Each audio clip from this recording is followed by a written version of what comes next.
가족 이야기 채널을 찾아주신 시청자 여러분, 반갑습니다. 시어머니가 급한 일이 있다며 저를 집으로 부르셨는데 알고 보니 시누이 생일 파티 준비를 시키기 위해서였습니다. 제가 던진 한마디에 온 집안이 발칵 뒤집혔습니다. 그날의 일을 생각하면 지금도 가슴이 답답해집니다. 그날은 유난히 흐린 오후였어요. 창밖에서 불어오는 바람이 어찌나 차갑던지 제 마음까지 괜히 싱숭생숭했습니다. 회사에서 막 퇴근하고 시장에 들러 저녁거리를 좀 사려던 참이었는데 가방 속 휴대폰이 요란하게 울렸습니다. 화면에는 박 여사님, 바로 시어머니의 이름이 떠 있었죠. 평소 어머님의 전화는 유쾌한 소식인 경우가 드물었기에 전화를 받을 때마다 가슴이 철렁 내려앉곤 했습니다. 전화를 받자 다급하고 가쁜 숨을 몰아쉬는 어머님의 목소리가 들려왔습니다. 서연아, 지금 당장 집으로 와라. 아주 급한 일이니까 빨리 와. 알았지? 꾸물대지 말고. 저는 깜짝 놀라 무슨 일이냐고 물어볼 틈도 없이 전화는 뚝 끊겼습니다. 집으로 가는 내내 저는 핸들을 꽉 쥔 채 온갖 나쁜 상상을 했습니다. 어머님이 갑자기 편찮으신 건 아닐까? 아버님이 어디서 넘어지시기라도 한 걸까? 아니면 혹시 시누이 민지가 사고라도 당한 건 아닐까? 생각이 꼬리를 물수록 심장은 미친 듯이 뛰었고 저도 모르게 엑셀을 더 깊이 밟았습니다. 집에 도착해 대문 앞에 차를 세우자마자 마당 안에서부터 떠들썩한 웃음소리가 새어나왔습니다. 일단 위험한 상황은 아니라는 생각에 마음이 놓였지만 동시에 뭔가 찜찜한 기분을 떨칠 수 없었습니다. 집 안으로 들어서자 맛있는 음식 냄새가 코를 찔렀고 그릇 부딪히는 소리와 함께 거실에서 들려오는 민지와 친구들의 즐거운 웃음소리가 귀에 밝혔습니다. 제가 무슨 일이냐고 입을 열기도 전에 부엌에서 시어머니가 국자를 든 채 땀에 젖은 모습으로 나오셨습니다. 저를 보시더니 어머님은 어색하게 웃으셨지만 그 눈빛에는 계산적인 기색이 역력했습니다. 서연이 왔구나. 잘 왔다. 오늘 민지 생일이잖니. 친구들이 곧 다 올 텐데 집이 엉망이라 너 불렀다. 얼른 옷 갈아입고 와서 나 좀 거들어라. 어서. 그 말을 듣는 순간 저는 온몸의 피가 차갑게 식는 것 같았습니다. 어머님이 말씀하신 급한 일이라는 게 고작 시누이의 생일 파티 준비였다니. 주변을 둘러보니 이미 차려진 음식들이 어지럽게 널려 있었고 테이블과 의자는 정리되지 않은 채 케이크는 상자 안에 그대로 있었습니다. 시누이 민지는 소파에 앉아 친구들과 킥킥거리며 스마트폰만 들여다볼 뿐 파티 준비에는 전혀 관심이 없어 보였습니다. 그 순간 저는 완벽하게 속았다는 걸 깨달았습니다. 가슴속에서 억울함이 치밀어 올라 숨이 턱 막혔습니다. 회사에 남겨두고 온 일이며 오늘 저녁 친정어머니를 뵈러 가려던 계획이 떠올랐습니다. 그런데 고작 이런 이유로 그 다급한 전화를 받고 공포에 떨며 집까지 달려왔다니. 모든 게 핑계였다는 사실에 화가 났습니다. 저는 길게 한숨을 쉬며 조용히 물었습니다. 어머니, 처음부터 민지 생일이라고 솔직하게 말씀하시지 그러셨어요. 전 정말 무슨 큰일이라도 난 줄 알고 일도 다 제쳐두고 달려왔는데 제 말이 채 끝나기도 전에 어머님은 언성을 높이며 말을 잘랐습니다. 가족 일에 그렇게 계산적이어서 되겠니? 1년에 한 번뿐인 아가씨 생일인데 며느리가 좀 거드는 게 그렇게 힘들어. 맏며느리는 희생할 줄도 알아야지. 어머님의 그 말에 저는 할 말을 잃었습니다. 저는 조용히 부엌으로 들어가 어머님을 돕기 시작했습니다. 하지만 마음속에서는 억울함이 파도처럼 계속 밀려왔습니다. 제가 힘든 게 싫어서가 아니었어요. 저는 제가 무시당하고 너무나 당연하게 조종당했다는 사실에 화가 난 겁니다. 저는 묵묵히 테이블을 정리하고 식탁보를 깔고 음식을 날랐습니다. 그동안에도 민지는 여전히 깔깔거리며 스마트폰에서 눈을 떼지 않았죠. 심지어 민지는 자기가 공주라도 되는 양 소리쳤습니다. 언니, 빨리 좀 해요. 친구들 다 왔단 말이에요. 민지 친구들의 눈빛 속에서 저는 무관심, 심지어 경멸감까지 읽을 수 있었습니다. 마치 제가 이 집의 파출부라도 되는 것처럼요. 심장이 쿵 하고 내려앉으며 수치심과 서러움이 온몸을 감쌌습니다. 하지만 저는 꾹 참았습니다. 지금 시어머니에게 대들었다가는 손님들 앞에서 저를 망신 주고 온 집안을 발칵 뒤집어 놓을 게 뻔했으니까요. 바로 그때 남편 민준 씨가 퇴근하고 들어왔습니다. 그는 와이셔츠도 갈아입지 못한 피곤한 얼굴이었습니다. 제가 분주하게 일하고 민지가 편히 노는 모습을 본 그의 미간이 좁혀졌습니다. 민지야, 내 생일인데 왜 형수님 혼자 일하게 해? 너도 이제 다 컸으니 좀 도와야지. 민지가 입을 삐죽이며 고개를 돌렸습니다. 오빠는 맨날 형님 편만 들더라. 내 생일인데 좀 편하게 있으면 안 돼? 시어머니가 즉시 끼어들며 목소리를 높였습니다. 민준아, 너 지금 무슨 소리냐? 하나뿐인 동생 생일인데 하녀처럼 일이라도 시키라는 거냐? 형수가 좀 수고하면 되지. 넌 갈수록 뭐가 중한지도 모르는구나.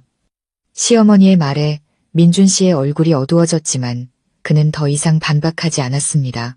그저 미안함 가득한 눈빛으로 저를 바라볼 뿐이었죠. 저는 괜찮다는 듯 살짝 고개를 저었습니다. 하지만 제 마음은 이미 결심을 굳힌 뒤였습니다.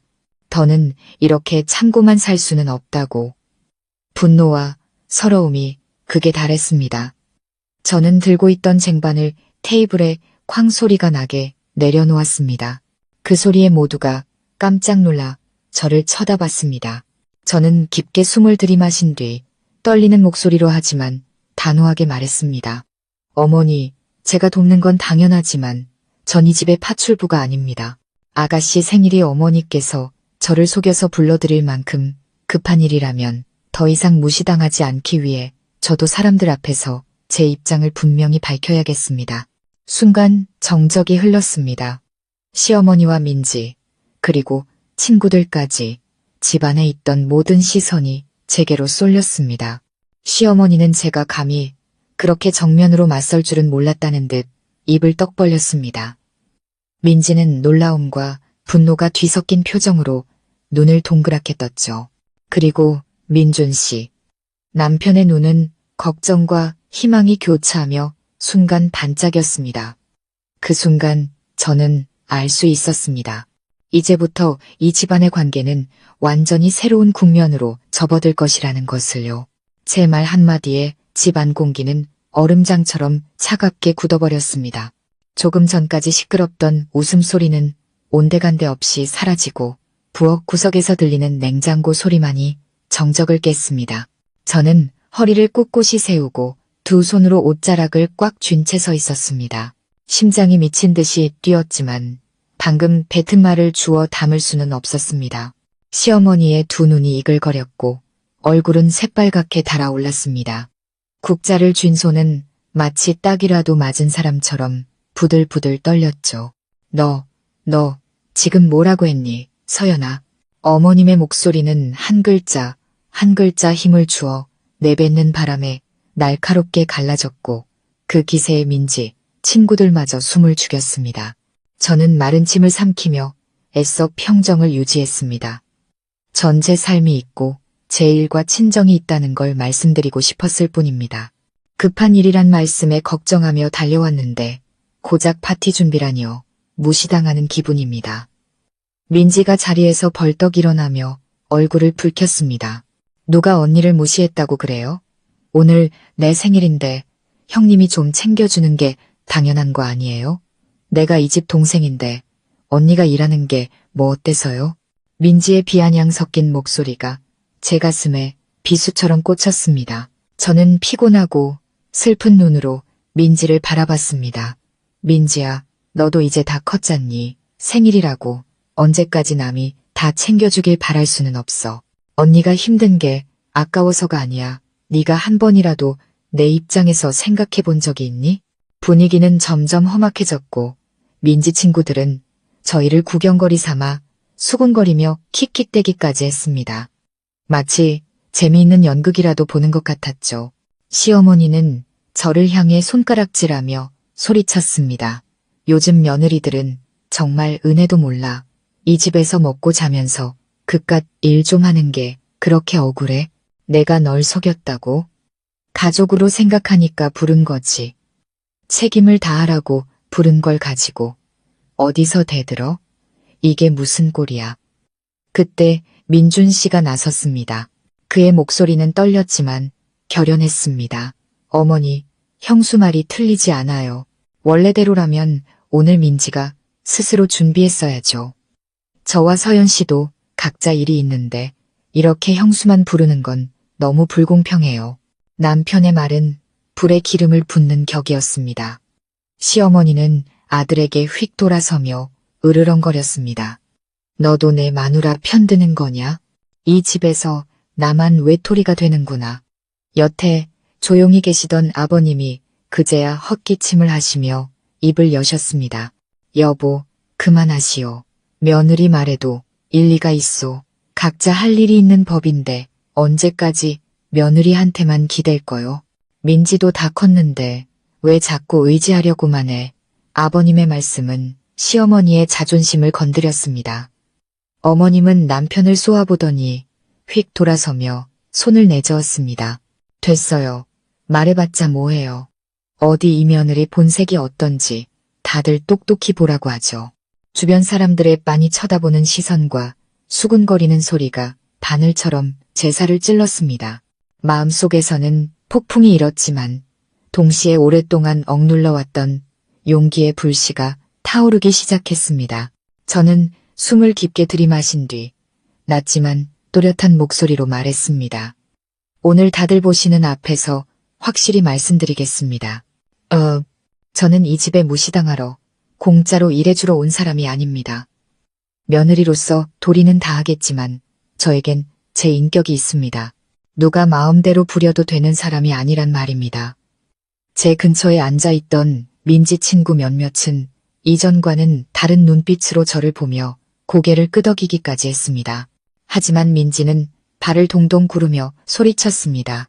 자기가 뭐라도 되는 줄 아나 봐. 이 집은 원래 우리 엄마가 다 결정해. 며느리 주제에 언니가 말해봤자 뭐가 달라져? 그 말은 제 마음에 소금을 뿌리는 것 같았습니다. 저는 민준 씨를 바라보며 공감을 구했습니다. 그가 제게 다가와 손을 잡으며 단호하게 말했습니다. 민지야, 형수님은 내 아내고 이 집의 가족이야. 함부로 말하지 마. 분위기는 폭발 직전이었습니다. 시어머니가 노발대발 소리쳤습니다. 민준아, 그 손 못 놔? 아내가 뭐가 대수라고. 이 엄마랑 내 동생은 안중에도 없다는 거냐? 저 여자 데려오고 나서부터 네가 변했어. 그렇지. 천둥 같은 고함에 온 집이 흔들리는 듯 했습니다. 민준 씨의 손이 살짝 떨리는 게 느껴졌지만 그는 오히려 제 손을 더 꽉 잡으며 힘을 실어주었습니다. 그 순간 눈물이 핑 돌았지만 저는 울지 않았습니다. 제가 울면 저들이 저를 약하고 잘못한 사람으로 몰아갈 걸 알았기 때문입니다. 저는 숨을 깊이 들이마시고 천천히 말했습니다. 어머니, 제가 며느리로 들어와 몇 년 동안 집안일에 불평한 적 없습니다. 하지만 모든 일을 제 머리 위에 떠넘기시고 당연한 의무라고만 하시면 저도 더는 견딜 수 없습니다. 오늘 제가 이렇게 말씀드리는 건 반항하려는 게 아닙니다. 이 가족이 저 또한 존중받아야 할 한 사람이라는 걸 알아주시길 바라기 때문입니다. 제 말은 조용한 거실에 메아리 쳤습니다. 몇 초간 아무도 말이 없었습니다. 그때 갑자기 테이블 끝에 앉아있던 민지의 한 친구에게서 박수 소리가 터져 나왔습니다.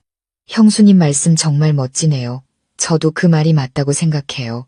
다 큰 아가씨가 자기 생일은 자기가 챙겨야죠. 어떻게 형수님한테 다 시켜요?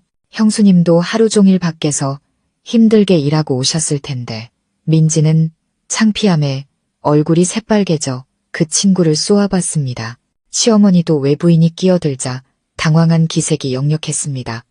어머님은 눈을 부라리며 소리쳤습니다. 어린 것이 어디서 끼어들어.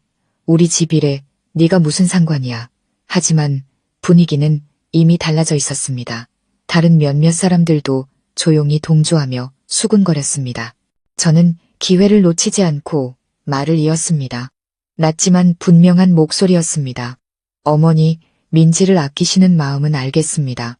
하지만 사랑할수록 더 바르게 가르치셔야죠. 이렇게 계속 감싸기만 하시면 나중에 민지는 의지할 줄만 알지 나눌 줄도 책임질 줄도 모르는 사람이 될 겁니다.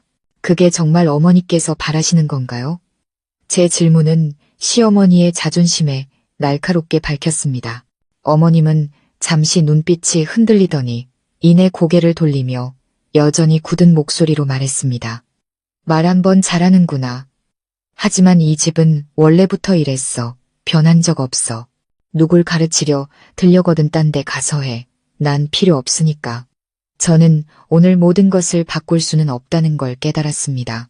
하지만 적어도 저는 오늘 처음으로 제 목소리를 냈고 많은 시선 앞에서 당당히 허리를 폈습니다.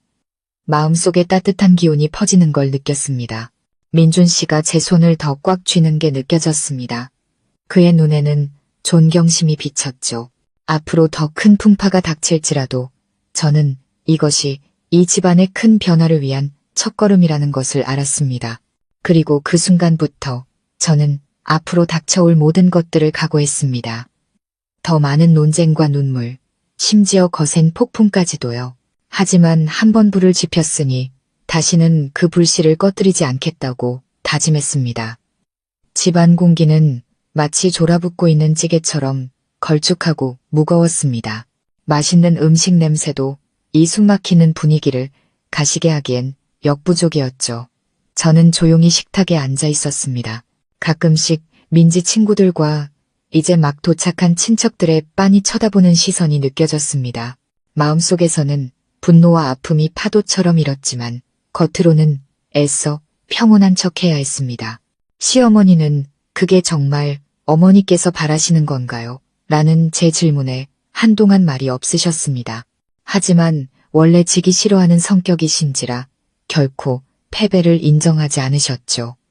어머님은 부엌으로 들어가 분풀이라도 하듯 그릇을 쨍그랑거리며 정리했습니다. 민지는 화가 나서 얼굴이 새빨개진 채 며느리 주제에 어디서 가르치려 들어라고 중얼거렸습니다. 저는 그 말을 똑똑히 들었지만 대꾸하지 않으려 애썼습니다. 민준 씨는 제 곁에 앉아 제 손을 놓지 않았습니다. 마치 제가 흔들려 쓰러지기라도 할까봐 걱정하는 듯이요. 그의 눈에는 안타까움과 무력감이 섞여 있었습니다. 아들이자 오빠, 그리고 남편으로서 그는 늘 중간에서 누구의 마음도 상하게 하지 않으려 애썼죠. 오늘 그가 제 편을 들어준 것이 그의 마음속에서 얼마나 큰 싸움이었을지 알기에 저는 감동과 함께 남편에 대한 애틋함이 밀려왔습니다. 손님들이 하나둘씩 도착하며 집안은 다시 시끌벅적해졌습니다. 음식들이 상위로 옮겨지고 생일 케이크의 촛불이 환하게 빛났습니다.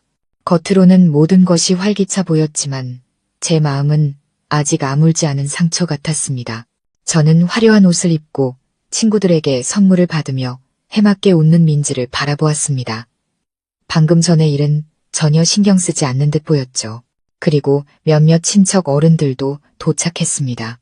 시어머니는 그분들 앞에서는 완전히 태도를 바꾸어 환하게 웃으며 자랑을 늘어놓으셨습니다. 우리 막내딸이 올해 이렇게 커서 친구들한테 사랑도 많이 받고 또 우리 맏며느리가 손재주가 좋아서 이 모든 걸 다 준비했답니다. 저는 순간 멍해졌습니다. 가슴이 따끔거렸죠. 애초에 제가 제대로 준비한 것도 없었고 그저 어머님의 강요에 마지못해 한 것뿐인데 이제 와서 저를 내세워 사람들 앞에서 자랑거리로 삼으시다니.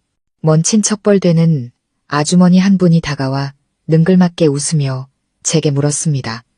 서연이 맏며느리가 참 야무지네. 민지는 이런 형님 둬서 좋겠다. 많이 힘들었지?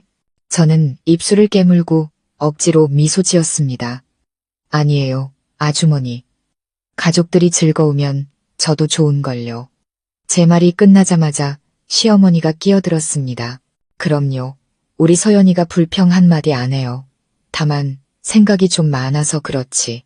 며느리란 모름지기 참고 시댁을 최우선으로 생각할 줄 알아야 착한 며느리죠.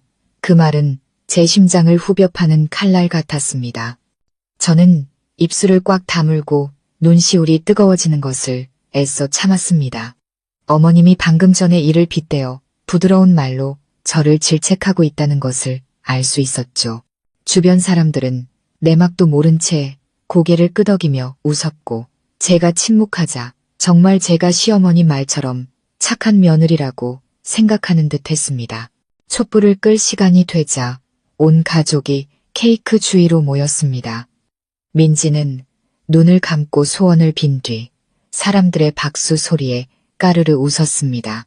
저도 박수를 쳤지만 마음은 천근만근 무거웠습니다. 시누이는 무슨 소원을 빌었을까? 혹시 저 형님이 이 집에서 사라져서 마음껏 어리광 부리게 해달라고 빈 건 아닐까? 그런 생각에 가슴이 저며왔고 저도 모르게 주먹을 꽉 쥐었습니다. 케이크를 자른 후 시어머니는 저를 부엌으로 불러 나지막하지만 명령조로 말했습니다. 이 케이크 좀 나눠서 사람들한테 갖다 드려라. 그리고 민지 몫은 제일 예쁘게 잘라야 한다. 좋은 날에 기분 상하게 하지 말고 저는 묵묵히 시키는 대로 했습니다. 케이크 한 조각, 한 조각이 제 마음을 베어내는 것 같았습니다. 케이크를 들고 나가 한 사람 한 사람에게 건네며 애써 미소를 지었습니다. 하지만 저를 보는 민지의 눈빛에는 언니는 그냥 뒤치다꺼리나 하는 사람일 뿐이야. 어디서 감히 나서려고 해. 라는 듯한 도전적인 기색이 가득했습니다. 순간 머리끝까지 피가 솟구치는 것 같았지만 저는 침묵을 지켰습니다. 친정어머니가 떠올랐습니다. 시집가기 전 어머니는 늘 제게 시집가면 참을 인자를 마음에 새기고 살라고 당부하셨습니다. 하지만 참는 것이 짓밟히는 것을 의미하지는 않는다고 하셨죠. 언제 물러서야 하고 언제 일어서야 하는지 알아야 한다고. 어머니의 목소리가 귓가에 맴돌자 더 이상 이렇게 참고만 살아서는 안 된다는 생각이 더욱 분명해졌습니다. 파티가 끝나고 손님들이 돌아가자 집 안에는 가족들만 남았습니다. 어지러운 테이블, 남은 음식들, 희미하게 남은 촛농 냄새. 제가 일어나 뒷정리를 하려 하자 민준 씨가 제 손을 잡았습니다. 자기가 해, 내가 할게. 당신은 좀 쉬어. 저는 남편을 보며 눈시울을 붉혔습니다. 아니야, 내가 할게. 익숙해. 하지만 민준 씨, 나 너무 힘들어. 그가 제 손을 꽉 잡으며 슬픈 눈으로 말했습니다. 알아. 하지만 걱정 마. 이제 다시는 당신 혼자 짊어지게 하지 않을 거야. 그의 말은 메마른 사막에 떨어진 한 방울의 물과 같았습니다. 마음이 따뜻해지면서도 동시에 불안감이 밀려왔습니다. 앞으로 더 많은 다툼과 고통이 있을 거라는 걸 알았기 때문입니다. 하지만 적어도 오늘 제게는 동지가 생겼습니다.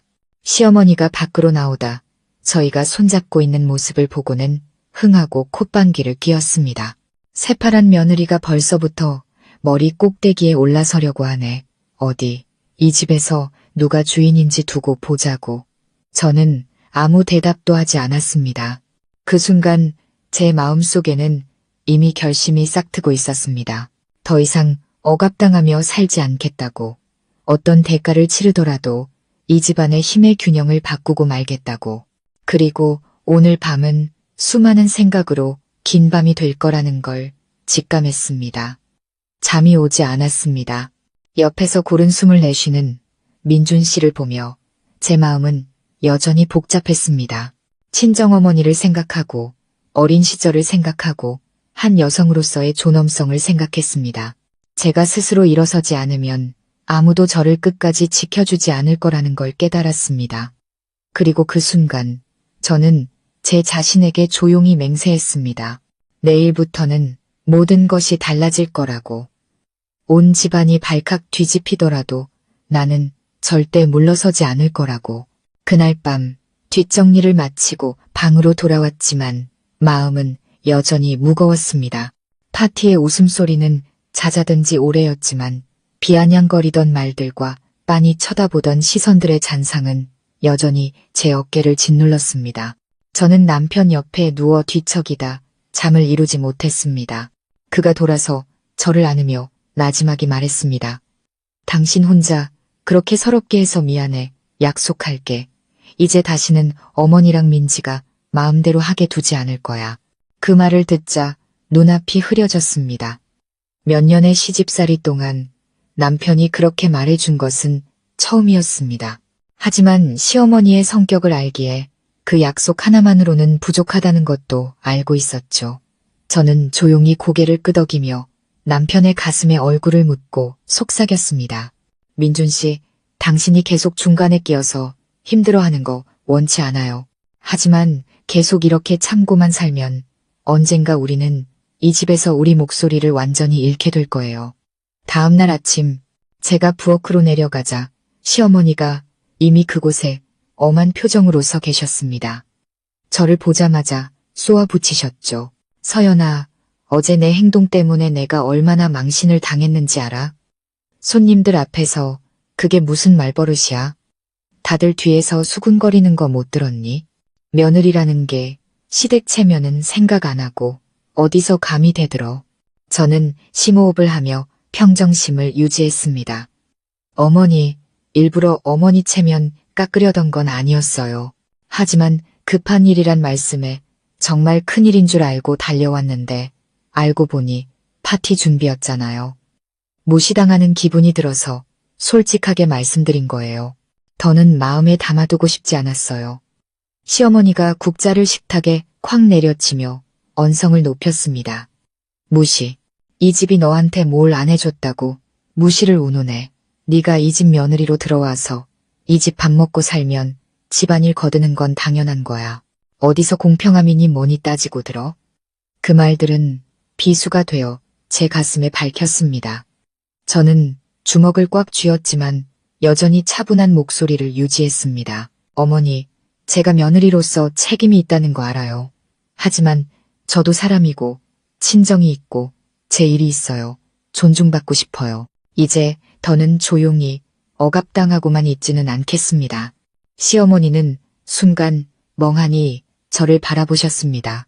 그 눈에는 분노가 가득했지만 제가 다음 날 아침부터 이렇게 정면으로 맞설 줄은 몰랐다는 듯 당황한 기색도 보였습니다. 그때 민지가 부스스한 머리로 방에서 나오더니 대화를 엿듣고는 입을 삐죽였습니다. 언니 또 도덕강의 시작했네. 자기가 이 집에서 뭐라도 되는 줄 아나 봐. 우리 엄마 없었으면 언니는 아무것도 아니야. 저는 민지를 보며 차분하게 말했습니다. 민지야, 너랑 싸우고 싶지 않아. 하지만 이것만은 알아줬으면 좋겠다. 계속 엄마한테만 의지하다 보면 나중에 사회에 나갔을 때 아무도 널 위해 길을 닦아주지 않을 거야. 이제 스스로 서는 법을 배워야 해.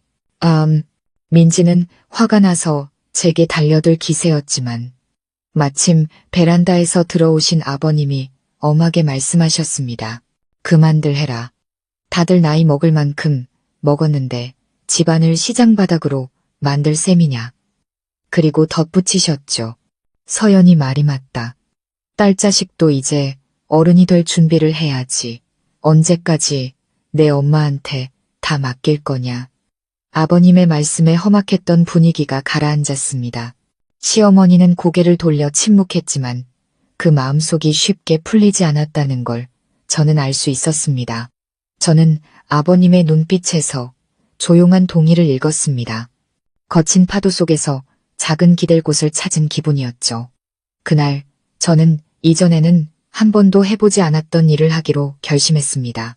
친정어머니께 전화를 걸어 그동안 있었던 일들을 조금 털어놓았습니다.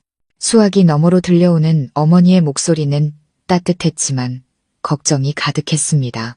딸아, 참는 것에도 한계가 있는 법이다. 네가 너무 참기만 하면 사람들은 널 얕잡아 본다. 내 목소리를 낼 줄도 알아야 해. 하지만 명심해라. 네가 뱉는 모든 말에는 확신이 있어야 하고 이치에 맞아야 다른 사람들도 널 존중하는 법이다. 어머니의 말씀에 저는 용기를 얻었습니다. 단순히 저항하는 것만으로는 아무것도 바뀌지 않는다는 걸 깨달았습니다. 더 확실한 행동이 필요했죠. 그날 오후 시어머니가 친척들이 저녁에 들를 거라며 시장에 가서 장을 좀 봐오라고 하셨습니다. 저는 예전처럼 허둥지둥 달려나가지 않았습니다. 어머님을 똑바로 쳐다보며 부드럽게 말했죠. 어머니, 오늘은 제가 일이 있어서요. 어머니랑 민지가 다녀오세요. 민지도 이제 집안일 좀 배워야죠. 언제까지 저한테만 기댈 수는 없잖아요. 그 말은 마른 하늘의 날벼락 같았습니다. 민지가 소리쳤습니다. 형님이 시장도 안 가면 그게 무슨 며느리야. 남들이 들으면 우리 집안 욕하겠네. 하지만 저는 흔들리지 않고 짧게 대답했습니다. 남들이 웃는 건 우리가 서로에게 진실하지 못할 때야. 겉으로만 화목한 척하고 속으로는 원망만 가득하면 남들도 다 알아봐. 시어머니는 저를 노려보셨지만 결국 민지를 끌고 밖으로 나가셨습니다. 저는 집에 홀로 앉아 두 사람의 구두 소리가 멀어지는 것을 들었습니다. 마음 한구석이 두려우면서도 동시에 가벼워졌습니다. 오늘 저는 한 걸음 더 나아갔습니다. 감히 거절했고 노리기만 하던 사람들에게 책임을 넘겨주었습니다. 늦은 오후 시어머니와 민지가 돌아왔을 때 두 사람은 이상할 정도로 조용했습니다. 민지는 지친 얼굴로 잔뜩 부르퉁해 있었고 시어머니는 아무 말 없이 저를 쏘아볼 뿐이었습니다. 하지만 그 눈빛에서 저는 무력감과 함께 예전처럼 순종적이지 않은 며느리에 대한 당혹감을 읽을 수 있었습니다. 민준 씨가 제 옆에 앉아 귓속말로 속삭였습니다. 당신 정말 대단해. 서연 씨, 당신이 변한 게 보여. 당신이 옳다고 믿어. 저는 미소를 지었지만 마음은 여전히 불안했습니다. 제가 일어설 때마다 시어머니는 저를 짓누를 새로운 방법을 찾을 거라는 걸 알았기 때문입니다. 이 싸움은 이제 막 시작된 것이었습니다. 그날 밤 저는 또 잠을 설쳤습니다. 베란다 밖에서 들려오는 바람 소리가 마치 큰 폭풍을 예고하는 듯했습니다. 저는 조용히 누워 지난 일들과 앞으로의 계획을 생각했습니다. 존중받기 위해서는 말뿐만 아니라 행동으로 제 가치를 증명해야 한다는 걸 깨달았습니다. 그리고 저는 다짐했습니다. 내일 더 큰 파도가 몰아쳐도 더는 두려워하지 않겠다고. 저는 이미 결심했으니까요. 그날 저녁 식사 후 웃음소리가 끊긴 집안은 무거운 침묵에 잠겼습니다. 시어머니와 민지는 안방에 들어가 한참 동안 무언가 심각하게 속삭였습니다. 분명 제 이야기를 하고 있을 겁니다. 저는 부엌에 앉아 설거지를 하며 마음을 다잡았습니다. 이미 돌아가기엔 너무 멀리 와버렸지만 완전히 이기기엔 아직 힘이 부족했습니다. 민준 씨가 따뜻한 차를 들고 와 제 맞은편에 앉았습니다. 그의 눈빛은 진지했습니다. 서연 씨, 그동안 쌓였던 말들을 다 털어놓아서 내가 다 후련하네. 하지만 어머니가 이대로 가만히 계시진 않을 거야. 어머니 성격에 다른 사람을 자기 뜻대로 휘두르지 못하면 못 견디시거든. 당신이 이렇게 반항했으니 분명 더 심하게 나오실 거야.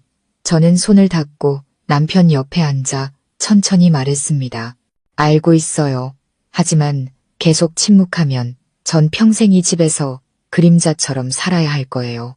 그렇게 고개 숙이고 살 수는 없어요. 민준 씨. 말뿐만이 아니라 행동으로도 내 곁에 있어줘요. 민준 씨는 제 손을 잡으며 보기 드물게 단호한 눈빛으로 말했습니다. 약속할게. 이번에는 절대 당신 손 놓지 않을 거야. 하지만 당신도 마음 단단히 먹어야 해. 어머니가 큰일을 벌이실지도 몰라. 저는 고개를 끄덕였습니다. 마음속에 믿음과 불안이 동시에 차올랐습니다. 폭풍이 여기서 멈추지 않을 거라는 예감이 들었죠. 예상대로 다음날 아침 시어머니는 온 가족을 호출했습니다. 거실은 유난히 엄숙한 분위기였습니다. 어머님은 가운데에 얼음장 같은 표정으로 앉아 단호하게 입을 열었습니다. 서연아, 오늘 온 가족이 모인 자리에서 확실히 해두겠다. 네가 그동안 여러 번 내 속을 썩였지만 나는 네가 갓 시집와서 아직 이 집안의 법도를 몰라서 그런가 보다 하고 넘어갔다. 하지만 요즘 넌 대놓고 나한테 반항하고 친척들 앞에서 집안 망신까지 시켰어. 내가 묻겠다. 넌 날 시어머니로 생각하고 이 집을 내 집이라고 생각하기는 하는 거냐? 그 질문은 마치 판결처럼 거실에 울려 퍼졌습니다. 저는 고개를 들어 어머님의 눈을 똑바로 쳐다보며 차분하지만 단호하게 말했습니다. 어머니, 당연히 이 집을 제 집이라 생각하고 어머니를 시어머니로 생각합니다. 하지만 저는 언제나 명령만 듣고 살 수는 없습니다. 옳고 그름을 떠나서요. 저는 서로 존중하는 가족 안에서 살고 싶습니다. 일방적인 명령만 있는 곳이 아니고요. 민지가 즉시 비꼬는 투로 끼어들었습니다. 언니, 말 돌리지 마. 언니는 그냥 이 집에 굴러들어온 돌이야. 큰 소리칠 자격 없어. 그렇게 싫으면 이 집에서 나가면 되잖아. 신우이의 말에 가슴이 아팠지만 더는 약해지지 않기로 했습니다. 저는 옅은 미소를 지으며 돌아봤습니다. 민지야, 나는 누구한테 얹혀 살러 온 게 아니야. 민준 씨의 아내이기 때문에 여기 있는 거야. 네가 그렇게 말하는 건 나를 내쫓겠다는 건데 내 오빠 생각은 해봤니? 우리 부부 사이의 의리는 생각해봤어? 옆에 앉아있던 민준 씨가 처음으로 단호하게 대꾸했습니다. 민지야, 너 그만해.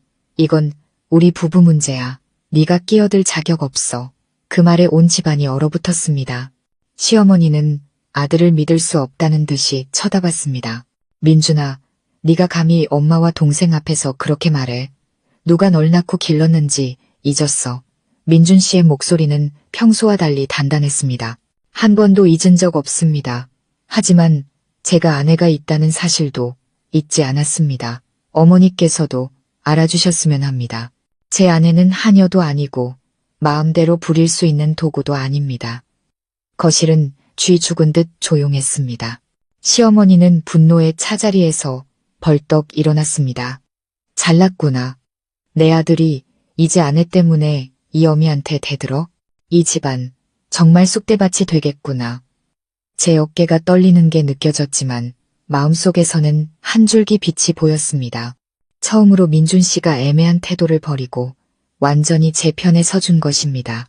저는 그의 손을 꽉 잡았고 눈에서 이상한 힘이 솟아나는 걸 느꼈습니다.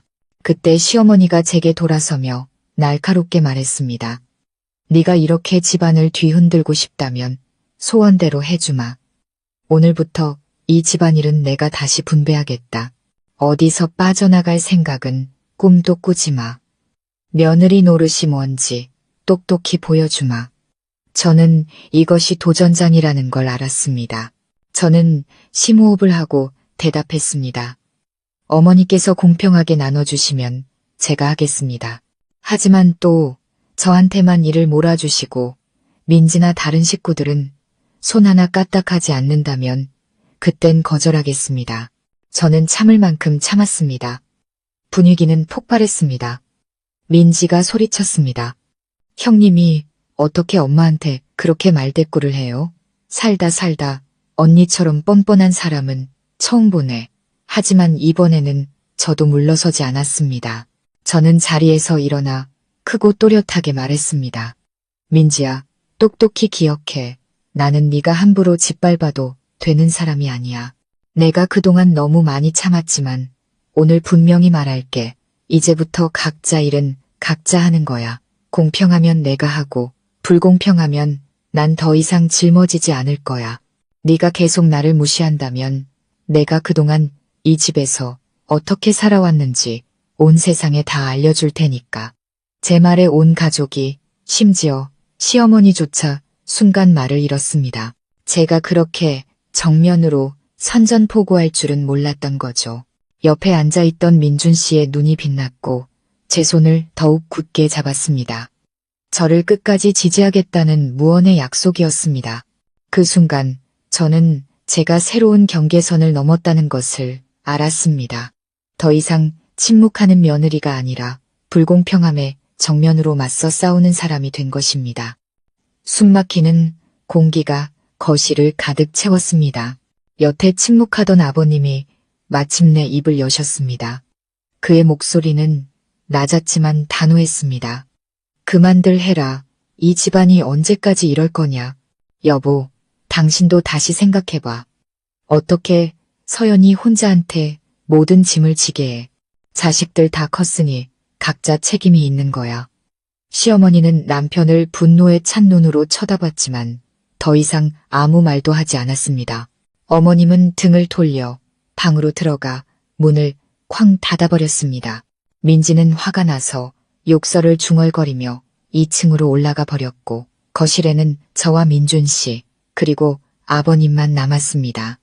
무거운 분위기 속에서도 한 줄기 희망의 빛이 보였습니다. 이 싸움은 아직 끝나지 않았지만 오늘 처음으로 저는 제 목소리를 냈고 제 편에 서준 사람들을 얻었습니다. 저는 생각했습니다.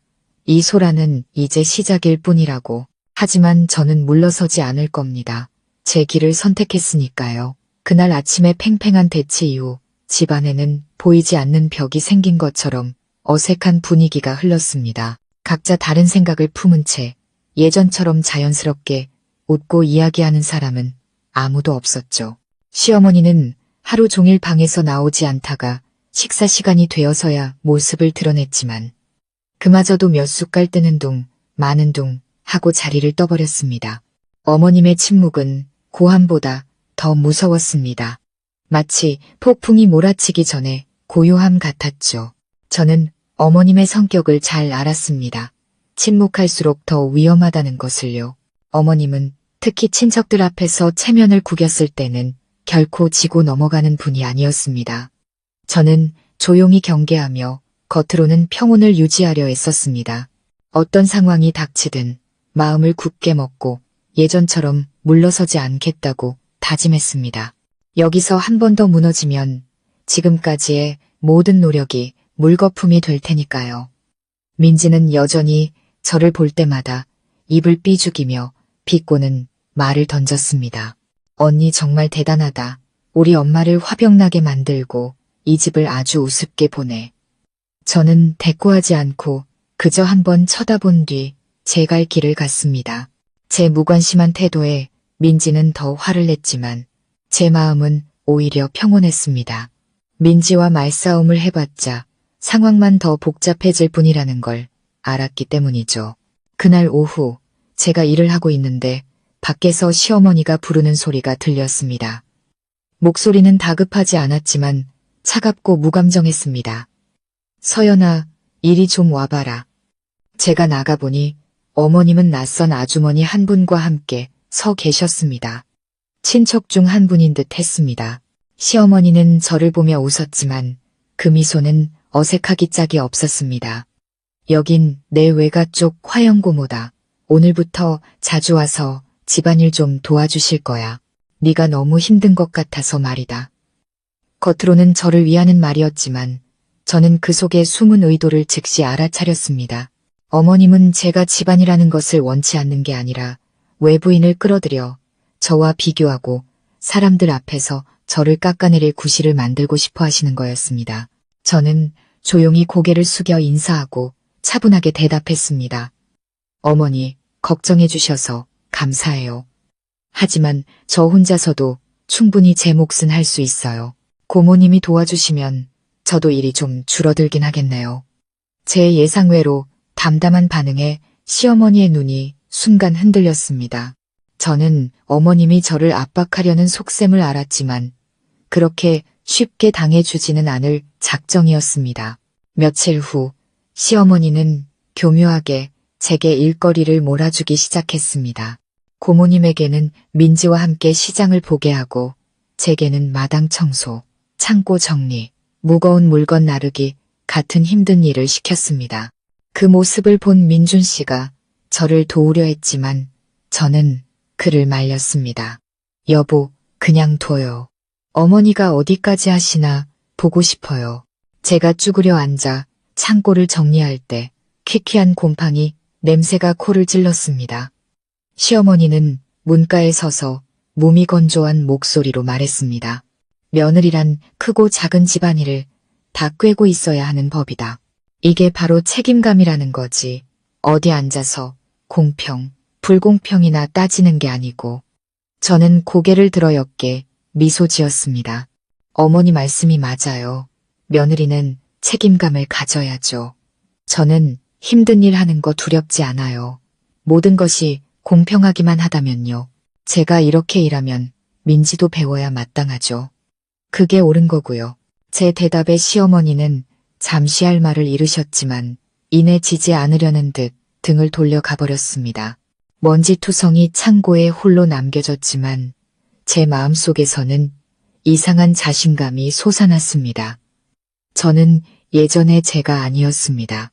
더 이상 어머님의 눈빛이나 말 한마디에 두려워 떨지 않았습니다. 저녁이 되어 제가 일을 막 마쳤을 때 민준 씨가 방으로 들어왔습니다. 제 손에 묻은 얼룩을 보며 안타까워했죠. 서연 씨, 어머니가 당신한테 이렇게 대하는 거 더는 못 보겠어. 당신이 너무 고생하는 것 같아. 저는 남편을 보며 고개를 저었습니다. 민준 씨, 나 고생하는 건 익숙해요. 하지만 이제 어머니께 보여드리고 싶어요. 제가 더는 만만한 며느리가 아니라는 걸요. 여기서 제가 물러서면 전 영원히 아래에 있을 수밖에 없어요. 제 스스로 증명해야 해요. 민준 씨가 저를 안으며 속삭였습니다. 당신을 믿어 어머니께서도 곧 알아주셨으면 좋겠는데. 하지만 그 바람은 너무나 멀게만 느껴졌습니다. 바로 다음 날 아침 제가 빨래 바구니를 들고 마당으로 나가자 시어머니가 기다렸다는 듯 서 계셨습니다. 빈정거리는 목소리였죠. 서연아, 오늘 이 이불들 전부 네가 빨아라. 네가 어디 공평타령을 또 하나 보자. 저는 산더미 같은 이불을 보며 억울함이 치밀었지만 평정을 유지했습니다. 네, 빨겠습니다. 하지만 어머니, 공평하다는 건 모든 사람이 책임을 나눠 갖는다는 뜻입니다. 오늘 제가 이불 빨래를 하면 내일은 민지도 도와야죠. 그게 맞는 거잖아요. 베란다에서 듣고 있던 민지가 소리쳤습니다. 언니, 나 끌어들이지 마. 집안일은 원래 형님이 다 하는 거지. 누가 나한테 하라고 했어. 어디서 책임감 타령이야. 저는 민지를 똑바로 쳐다봤습니다. 민지야, 너는 그렇게 생각할 수 있겠지. 하지만 내 친구들이나 사회에 나가서 물어봐. 받기만 하고 할 줄은 모르는 사람이 있는지. 넌 엄마가 오냐오냐 키워서 세상 물정을 모르는 거야. 솔직히 말해서 나중에 네가 사회에 나가면 아무도 널 이렇게 감싸주지 않을 거야. 그 말에 민지는 순간 할 말을 잃더니 화를 내며 가버렸습니다. 시어머니는 저를 노려봤지만 이번에는 아무 말도 하지 않으셨습니다. 저는 묵묵히 일을 계속했습니다. 팔은 쑤시고 아팠지만 마음은 오히려 가벼웠습니다. 더 이상 숨막히는 기분이 들지 않았습니다. 모든 말과 행동에 당당히 맞설 수 있게 되었으니까요. 그날 밤 저는 오랫동안 생각에 잠겼습니다. 시어머니는 쉽게 포기하지 않을 겁니다. 저를 시험하고 짓누르기 위해 더 많은 방법을 동원하시겠죠. 하지만 저는 깨달았습니다. 과거의 제 침묵과 인내가 오히려 어머님을 더 기세등등하게 만들었다는 것을요. 이제 저는 달라졌습니다. 끝까지 맞설 겁니다. 그리고 제 마음속에서 결심이 불타올랐습니다. 필요하다면 이 집안을 발칵 뒤집어서라도 제 존엄을 지키겠다고. 그 후 며칠 동안 집안 분위기는 훨씬 더 무거워졌습니다. 저는 여전히 제 할 일을 하고 평온한 태도를 유지했지만 마음속으로는 항상 경계하고 있었습니다. 시어머니가 쉽게 물러날 분이 아니라는 것을 잘 알았기 때문입니다. 어머님은 이 집안의 모든 것을 통제하는데 익숙하신 분이었습니다. 제가 감히 반항한 것은 어머님의 자존심에 밝힌 가시와도 같았죠. 어느 날 오후 제가 퇴근해서 집에 돌아오자마자 시어머니가 저를 불렀습니다. 서연아, 이리 와봐라. 할 일이 있다. 거실로 들어가 보니 제사상이 낯설게 차려져 있었고 향과 초가 피어오르고 있었습니다. 상 위에는 과일과 함께 돈이 든 봉투 몇 개도 놓여 있었죠. 제가 의아해서 묻기도 전에 시어머니가 입을 열었습니다. 이번 주말에 먼 친척들까지 다 모여서 기제사를 지낼 거다. 내 아버님하고도 얘기 다 끝냈다. 제사상 차리는 것부터 손님 맞이까지 전부 내가 맡아서 해라. 맏며느리인 너한테 온 집안이 주목하고 있을 거다. 제대로 못하면 내가 가만 안 둘 줄 알아라. 바이. 저는 그 자리에 얼어붙었습니다. 이건 단순한 집안일이 아니라 온 친척들 앞에서 치르는 큰 행사였습니다. 저는 시어머니가 일부러 저를 곤경에 빠뜨리려 한다는 것을 깨달았습니다. 제가 제대로 해내지 못하면 그걸 빌미로 친척들 앞에서 저를 망신 주려 하시는 거겠죠. 반대로 제가 혼자 모든 걸 다 해내더라도 저는 지쳐 쓰러질 테고 원망만 쌓일 겁니다. 저는 심호흡을 하고 조용히 대답했습니다. 네, 어머니, 최선을 다하겠습니다. 하지만 일이 너무 많으니 누가 무슨 일을 할지 명확하게 정해주셨으면 합니다. 이렇게 큰 제사를 저 혼자 어떻게 다 감당하겠어요. 시어머니는 이미 준비했다는 듯 비웃었습니다. 아니, 네가 전부 다 해라. 네가 맨날 공평, 증명 운운했으니 이게 바로 기회다. 맏며느리는 큰 책임도 질 줄 알아야지. 네가 능력이 있으면 해낼 것이고 없으면 스스로 실패를 인정하게 되겠지. 옆에 앉아있던 민지가 팔짱을 끼고 비웃었습니다. 형님, 맨날 잘난 척하더니 이번에 제대로 증명해봐요. 온 친척들이 다 쳐다볼 텐데. 저는 민지를 보았습니다. 마음은 아팠지만 눈에는 굳은 결심이 서렸습니다. 저는 막다른 길로 몰리고 있다는 걸 알았지만 여기서 물러서면 영원히 무시당할 거라는 것도 알았습니다. 저는 천천히 말했습니다. 알겠습니다. 제가 하겠습니다. 하지만 분명히 말씀드리죠. 저는 억지로 하는 게 아니라 책임감 때문에 하는 겁니다. 그리고 오늘 어머니와 민지가 한 말 전부 기억하고 있겠습니다. 여태 조용히 계시던 아버님이 입을 여셨습니다. 여보, 이렇게 큰일을 어떻게 며느리 혼자한테 다 맡겨. 온 가족이 함께해야지. 하지만 시어머니는 손을 내저으며 단호하게 말했습니다. 당신은 끼어들지 마세요.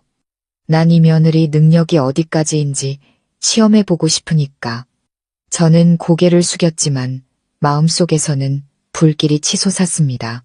그날 밤 저는 홀로 마루에 앉아 마당에 쏟아지는 달빛을 보았습니다. 눈물이 흘렀지만 더 이상 흐느끼지는 않았습니다. 조용했던 지난 시집살이를 생각하고 친정어머니와 참돼 짓밟히지는 말라던 그분의 당부를 생각했습니다. 이번이 제게는 전환점이라는 걸 알았습니다. 이겨내면 제 목소리를 낼 수 있을 것이고 실패하면 저는 완전히 묻히게 될 겁니다. 민준 씨가 다가와 제 옆에 앉아 손을 잡았습니다. 어머니가 당신을 궁지에 몰려는 거 알아. 하지만 당신 혼자가 아니야. 내가 옆에서 도울게. 전부 다 짊어지려고 하지 마. 저는 남편을 보며 눈시울을 붉히고 속삭였습니다. 당신만 정말 내 곁에 있어준다면 난 아무것도 두렵지 않아요. 제사를 준비하는 며칠 동안 저는 새벽부터 일어났습니다. 사야 할 물건 목록을 꼼꼼히 적고 해야 할 일을 나누었습니다. 민준 씨에게는 술과 과일을, 아버님께는 제사상과 의자 준비를 부탁드렸습니다. 민지에게도 도와달라고 했지만 그녀는 비웃으며 말했습니다. 언니가 하고 싶어서 하는 거잖아. 나 끌어들이지 마. 옌. 저는 미소 지으며 대답했습니다. 괜찮아. 넌 그냥 앉아 있어. 하지만 손님들이 누가 일하고 누가 노는지 다 볼 거라는 건 기억해둬. 내가 굳이 말하지 않아도. 제삿날 친척들이 구름처럼 몰려들었습니다. 마당은 발 디딜 틈이 없었고 웃음소리로 시끌벅적했습니다. 저는 땀으로 옷이 흠뻑 젖도록 쉴 새 없이 뛰어다녔지만 마음은 이상하게도 단단했습니다. 저는 불평 한마디 없이 묵묵히 제 할 일을 했습니다. 오시는 손님마다 맏며느리가 참 야무지다며 일처리가 완벽하다고 칭찬했습니다. 그 말을 들을 때마다 시어머니의 얼굴이 어두워지는 것이 보였지만 어머님은 애써 웃음을 지으셨습니다. 식사 시간이 되어 모두가 앉았을 때도 저는 계속 음식을 나르며 시중을 들었습니다. 민지는 친구들과 모여 앉아 시끄럽게 떠들며 손 하나 까딱하지 않았습니다. 몇몇 친척들이 그 모습을 보고 수군거렸습니다. 막내딸이라는 애는 형님 도울 생각은 안 하고 놀기만 하네. 저는 그 말을 똑똑히 들었고 마음속에 작은 위안이 피어났습니다. 공평함이란 때로는 말로 싸우지 않고 행동으로 보여주는 것만으로도 충분했습니다. 제사가 거의 끝나갈 무렵 한 집안 어른이 모두가 들으라는 듯 큰 소리로 말했습니다. 맏며느리가 너무 고생하는구먼. 돕는 사람은 하나도 없고 저 혼자 동동거리네. 여보게 박서방 부인 자식을 아끼는 것도 좋지만 다 같이 일하게 해야지. 남들이 보면 욕하겠어. 온 집안이 조용해졌습니다. 시어머니는 얼굴이 빨개져 억지로 웃었습니다. 제가 쟤를 좀 강하게 키우려고 일부러 다 맡긴 겁니다. 하지만 저는 어머님이 이 판에서 졌다는 것을 알 수 있었습니다. 그날 밤 손님들이 모두 돌아간 후 저는 지친 몸으로 홀로 부엌에 앉아 있었습니다. 마음은 한결 가벼웠죠. 민준 씨가 다가와 뒤에서 저를 안았습니다. 당신 정말 대단해, 서연 씨. 당신이 정말 자랑스러워. 저는 눈물 섞인 미소를 지으며 떨리는 목소리로 말했습니다. 내가 대단한 게 아니에요. 더 이상 물러설 곳이 없어서 앞으로 나아갈 수밖에 없었어요. 민준 씨, 저는 알고 있었습니다. 이 싸움은 아직 끝나지 않았고 시어머니는 더 독한 방법으로 저를 괴롭힐 거라는 것을요. 하지만 제 마음속에는 새로운 믿음이 싹 텄습니다. 저는 더 이상 과거의 약한 여자가 아니었습니다. 저는 당당히 서는 법을 배웠습니다. 어떤 폭풍과 마주하더라도 저는 이제 괜찮을 겁니다. 기제사가 끝나고 친척들이 모두 돌아간 뒤 저는 잠시나마 평화가 찾아올 거라 생각했습니다. 하지만 아니었습니다. 그날 시어머니의 눈빛에서 저는 더 깊은 원망을 보았습니다. 친척들이 제게 보낸 칭찬은 어머님의 자존심에 비수처럼 꽂혔을 겁니다.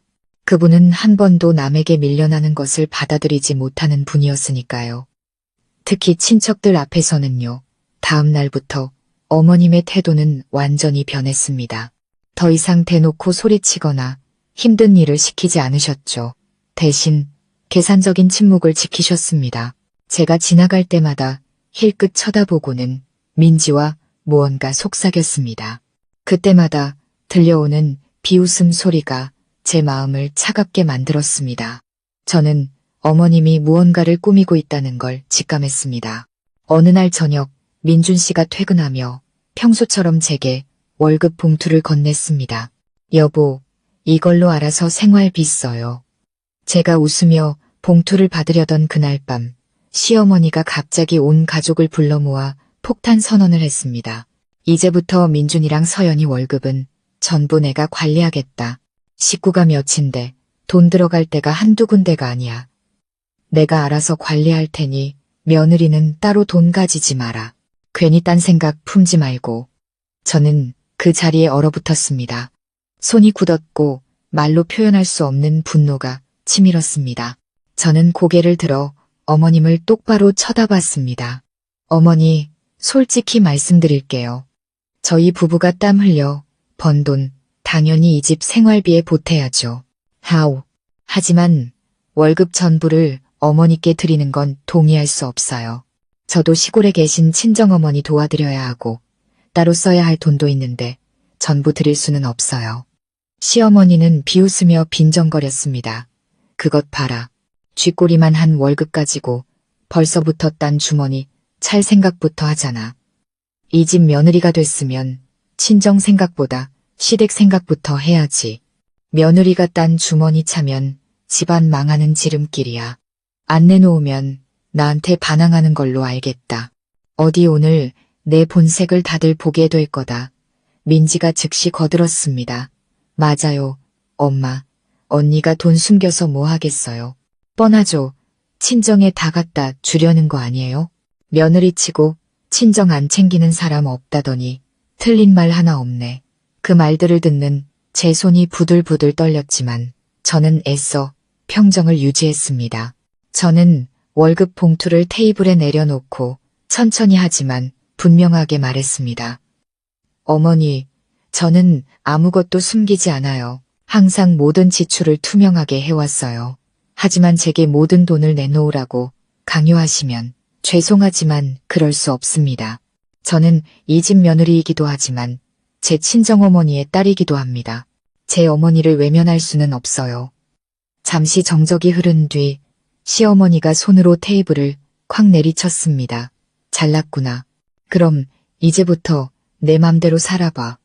다시는 널 며느리로 생각하지 않을 테니까. 그 말은 제게 내리꽂히는 칼날 같았습니다. 민준 씨가 깜짝 놀라 즉시 나섰습니다. 어머니, 어떻게 그런 말씀을 하세요? 서연 씨한테도 다 이유가 있는 거예요. 저희 부부 월급은 저희가 알아서 할 문제입니다. 강요하지 마세요. 하지만 시어머니는 듣지 않고 화를 내며 방으로 들어가 문을 쾅 닫아버렸습니다. 민지는 팔짱을 낀 채 도전적인 눈빛으로 저를 쳐다봤습니다. 형님, 어디 얼마나 버티나 보죠. 그리고는 비웃으며 등을 돌려가버렸습니다. 저는 조용히 앉아 있었습니다. 심장은 세차게 뛰었지만 머릿속은 그 어느 때보다 명확해졌습니다. 이것이 바로 시어머니의 새로운 수법이었습니다. 돈으로 저를 올가매고 굴복시키려는 것이었죠. 하지만 저는 알았습니다. 여기서 한번 무너지면 제 손에는 아무것도 남지 않을 거라는 것을요. 그날 밤 저는 잠을 이루지 못했습니다. 등불 아래 앉아 시골에 계신 친정어머니를 생각했습니다. 어머니의 온화한 눈빛과 앙상한 손을 떠올릴 때마다 가슴이 미어졌습니다. 시댁의 좁은 계산 때문에 제 어머니를 외면할 수는 없었습니다. 그리고 저를 위해 변해가고 있는 남자 민준 씨를 생각했습니다. 그가 얼마나 괴로울지 알았지만 제가 여기서 굳건히 버티지 않으면 우리 둘 다 시어머니의 통제 속에서 질식하게 될 거라는 걸 알았습니다. 다음 날 아침 저는 민준 씨에게 먼저 말했습니다. 여보, 이제부터 우리 월급에서 일부는 생활비로 어머니께 드리고 나머지는 제가 관리해서 우리 생활이랑 친정 돕는 데 쓸게요. 안동, 우리가 이기적이라는 소리 듣지 않도록 투명하고 분명하게 하고 싶어요. 하지만 전액을 다 드리는 건 절대 안 돼요. 민준 씨는 고개를 끄덕이며 제 손을 잡았습니다. 나도 동의해. 내가 함께 맞설게. 제가 시어머니께 봉투를 드리며 말했습니다. 어머니, 이건 저희 부부가 매달 드리는 용돈이에요. 효도하는 마음으로 받아주세요. 하지만 나머지는 제가 관리하겠습니다. 시어머니는 저를 불타는 눈빛으로 쏘아봤습니다. 어머님은 침묵하며 봉투를 받지 않으려 했지만 결국 낚아채듯 받아들고는 한숨을 쉬었습니다. 마음대로 해라. 어디 네가 얼마나 버티나 보자. 저는 어머님이 아직 포기하지 않았다는 걸 알았지만 동시에 제가 명확한 선을 그었다는 것도 깨달았습니다. 폭풍은 아직 끝나지 않았지만 저는 더 이상 물러서지 않을 겁니다. 그날 밤 저는 베란다 밖에서 들려오는 바람 소리를 들으며 불길한 예감에 휩싸였습니다. 시어머니처럼 자존심 강한 분이 궁지에 몰리면 단순히 돈 문제에서 그치지 않을 거라는 걸 알았습니다. 더 독한 방법이 남아있을 겁니다. 그리고 저는 준비해야 했습니다. 어둠 속에서 저는 제 자신에게 속삭였습니다. 온 집안이 발칵 뒤집히더라도 나는 두렵지 않다고. 이 길을 선택했으니 내 존엄을 지키며 살아가겠다고. 역시 제 예상은 틀리지 않았습니다. 제가 월급 전액을 내놓기를 거부한 이후 시어머니의 태도는 눈에 띄게 달라졌습니다. 겉으로는 여전히 웃고 평온한 척 하셨지만 저를 보는 눈빛은 날이 갈수록 차가워졌고 계산적인 기색이 역력했습니다. 저는 어머님이 저를 궁지로 몰아넣을 다른 방법을 찾고 있다는 걸 알았습니다. 어느 날 오후 제가 퇴근해서 집에 돌아오자마자 길 건너편 이웃 아주머니가 놀러와 계셨습니다. 그분은 저를 보더니 어색하게 고개를 끄덕이며 걱정스러운 눈빛을 보냈습니다. 그리고는 시어머니에게 반은 농담, 반은 진담으로 말했습니다. 박 여사, 내가 듣자 하니 며느리가 월급을 다 쥐고 시어머니한테는 땡전 한 푼 안 준다는데 정말이야? 동네에 소문이 쫙 퍼졌어. 며느리한테 완전히 잡혀 산다고들 하던데. 저는 그 자리에 얼어붙었습니다. 이런 소문이 저절로 생겨났을 리가 없었습니다. 제가 시어머니를 쳐다보자 어머님은 기다렸다는 듯 한숨을 쉬며 억울한 목소리로 말했습니다. 아이고, 언니, 말도 마세요. 내 속이 아니에요. 내가 내 자신을 위해 돈이 필요한 것도 아니고 다 집안 대소사 치르려고 돈을 관리하겠다는 건데 글쎄 친정 챙겨야 한다고 자기 돈은 자기가 써야 한다고 버티잖아요. 요즘 며느리들은 정말 자기밖에 몰라요. 심장이 쿵하고 내려앉았습니다. 어머님의 말이 비수처럼 가슴에 박혔습니다. 제가 해명하려 했지만 시어머니는 교묘하게 제 말을 막아버렸습니다. 이웃 아주머니는 그 말을 듣고 고개를 끄덕였습니다. 다른 분은 심지어 속삭였습니다. 요즘 며느리들 정말 은혜도 몰라. 저는 얼굴이 화끈거려 그 자리에 서 있을 수가 없었습니다. 마치 사람들 앞에서 발가벗겨진 기분이었죠. 친척들에게도 소문이 퍼지자 몇몇 분들은 제게 전화를 걸어 물었습니다. 서연아, 네가 정말 시어머니한테 그렇게 못되게 군다며? 그래도 좀 참고 살아야지. 불효한다는 소문나면 어쩌려고 그래. 저는 목이 메어 대답할 수밖에 없었습니다. 아니에요, 고모님. 저는 잘못한 게 없는데 어머니께서 오해하고 계세요. 하지만 제 해명만으로는 이미 퍼져버린 소문을 잠재울 수 없다는 걸 알았습니다. 그날 밤 제가 방에서 멍하니 앉아있는 것을 보고 민준 씨가 다가와 물었습니다. 저는 남편을 보며 눈물을 흘렸습니다. 여보, 어머니가 집안일을 동네방네 떠들고 다니면서 날 나쁜 사람으로 만들고 있어요. 사람들은 진실도 모르고 어머니 말만 믿잖아요. 나 이제 어떻게 살아요? 민준 씨가 제 어깨를 꽉 잡으며 목맨 소리로 말했습니다. 알아, 나는 당신을 믿어. 하지만 당신이 강해져야 해. 세상 사람들 입방아는 원래 잔인한 거야. 신경 쓸수록 더 힘들어져. 중요한 건 우리가 어떻게 사느냐는 거야. 저는 고개를 끄덕였지만 서러움은 가시지 않았습니다. 세상이 모두 내게 등을 돌리고 오직 민준 씨 한 사람만 곁에 남은 것 같은 외로움을 느꼈습니다. 하지만 그 씁쓸함 속에서 저는 한 가지를 깨달았습니다. 나쁜 소문이 퍼질수록 저는 더욱 행동으로 제 자신을 증명해야 한다는 것을요. 모든 소문에 일일이 반박할 수는 없었습니다. 그저 올곧게 살아 진실이 스스로 드러나게 하는 수밖에 없었습니다. 다음 날 저는 일부러 일찍 일어나 온 가족을 위해 정성껏 아침을 차렸습니다. 나쁜 소문 때문에 제 책임을 져버리고 싶지는 않았습니다. 저는 시어머니 앞에 아침상을 차려드리며 부드럽게 말했습니다. 어머니, 식사하세요. 오늘 아침엔 어머니 좋아하시는 반찬으로 준비했어요. 시어머니는 저를 보더니 순간 놀란 듯 했지만 이내 고개를 돌리며 차갑게 말했습니다. 가식 떨지 마라. 남들이 이미 다 아는데 네가 애써봤자 아무도 안 믿어. 저는 입술을 깨물었습니다. 가슴은 아팠지만 여전히 미소를 잃지 않았습니다. 지금 제가 화를 내면 어머님은 그걸 빌미로 저를 더 깊은 수렁으로 밀어 넣을 거라는 걸 알았기 때문입니다. 저는 스스로에게 다짐했습니다. 침착해야 한다고, 굳건히 서야 한다고. 그 후 며칠 동안 소문은 걷잡을 수 없이 퍼져나갔습니다. 시장에 가면 사람들이 뒤에서 수군거렸습니다.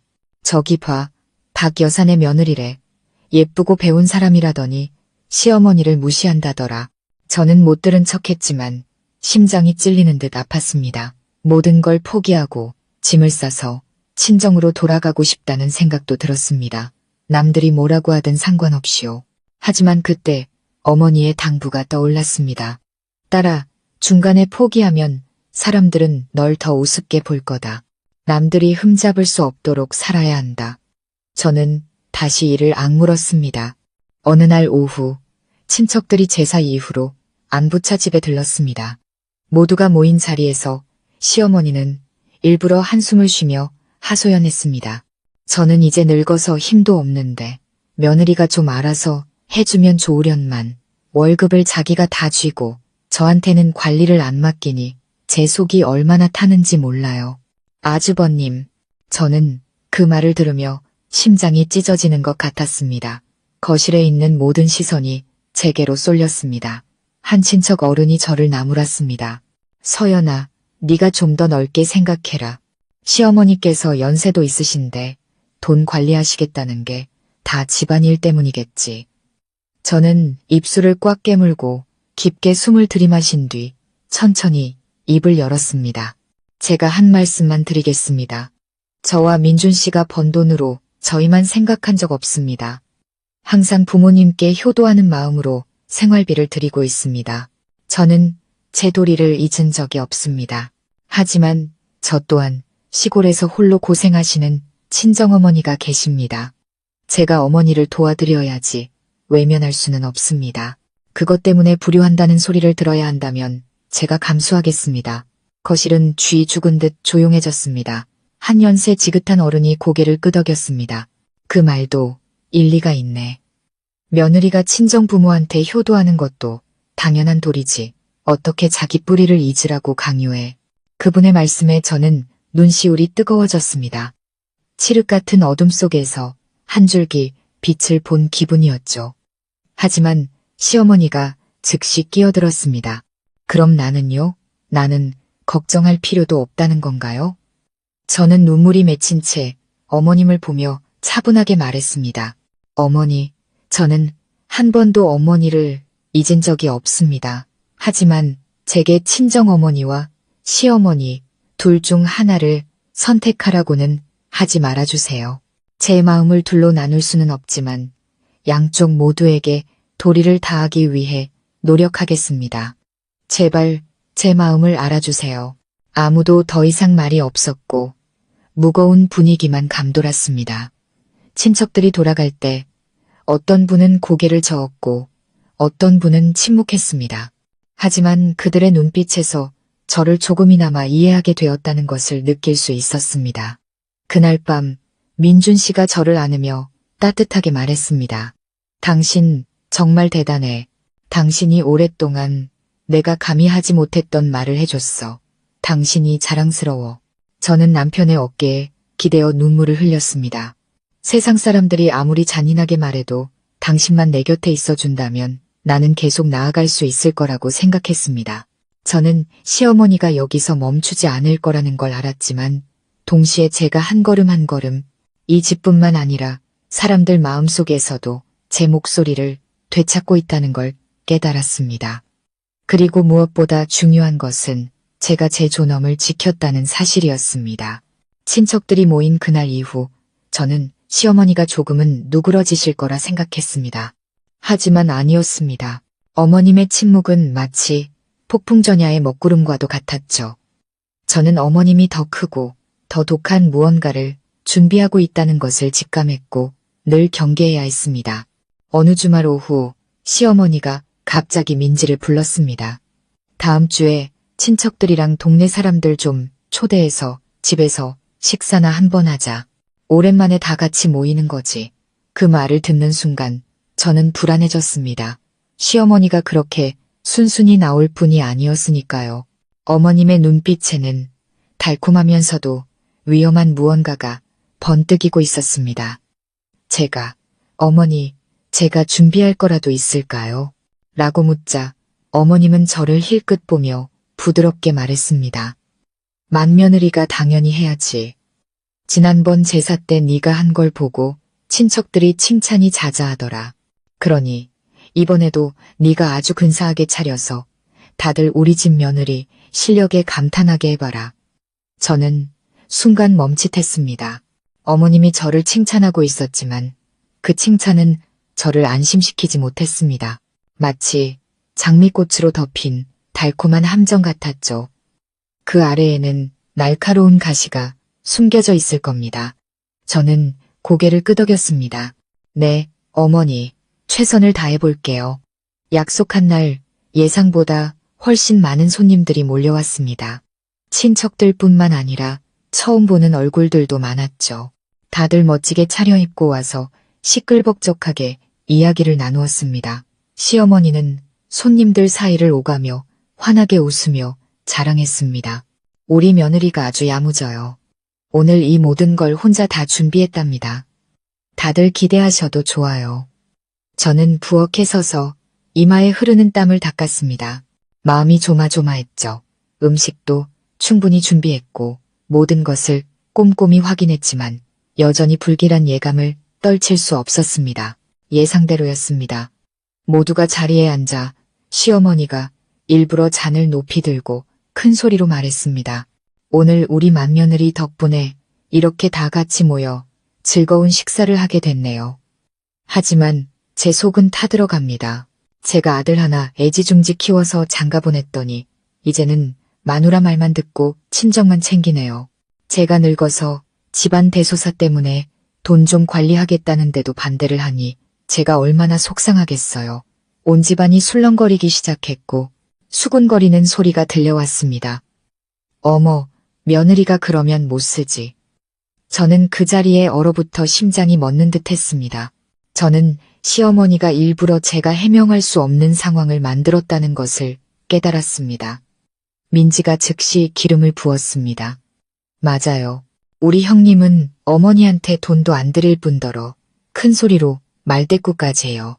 제가 편애한다고 어머니한테 대든 적도 있다니까요. 여러분, 이런 며느리가 세상에 어디 있어요? 모든 시선이 의심과 비난을 담아 제게로 향했습니다.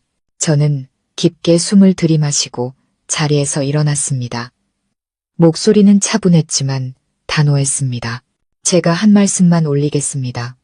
저는 이 집 며느리로 들어와 단 한 번도 제 책임을 잊은 적이 없습니다. 매달 어머니께 생활비를 드리고 있고 제 도리를 다하고 있습니다. 하지만 저 또한 시골에서 홀로 고생하시는 친정어머니가 계십니다. 제 어머니를 외면할 수는 없습니다. 저는 며느리이기도 하지만 딸이기도 합니다. 한쪽을 선택하고 다른 한쪽을 버릴 수는 없습니다. 그것 때문에 제가 비난받아야 한다면 받아들이겠지만 불효했다는 누명은 받아들일 수 없습니다. 마당은 쥐 죽은 듯 조용해졌습니다. 그때 한 집안 어른이 자리에서 일어나 박수를 쳤습니다. 며느리 말이 맞다마다 시대가 어느 땐데 며느리한테 친정 부모를 버리라고 강요해 친정 부모한테 효도하는 것도 당연한 도리지. 내가 서연이 저 아이 몇 년을 지켜봤는데 잘못한 거 하나 없어. 여기저기서 웅성거리며 동의하는 소리가 들려왔습니다. 제 옆에 서 있던 민준 씨도 제 손을 꽉 잡으며 큰 소리로 말했습니다. 여러분 앞에서 증언하겠습니다. 제 아내는 단 한 번도 어머니께 무례하게 군 적이 없습니다. 오히려 제가 어머니와 민지가 제 아내를 힘들게 하는 것을 여러 번 봤습니다.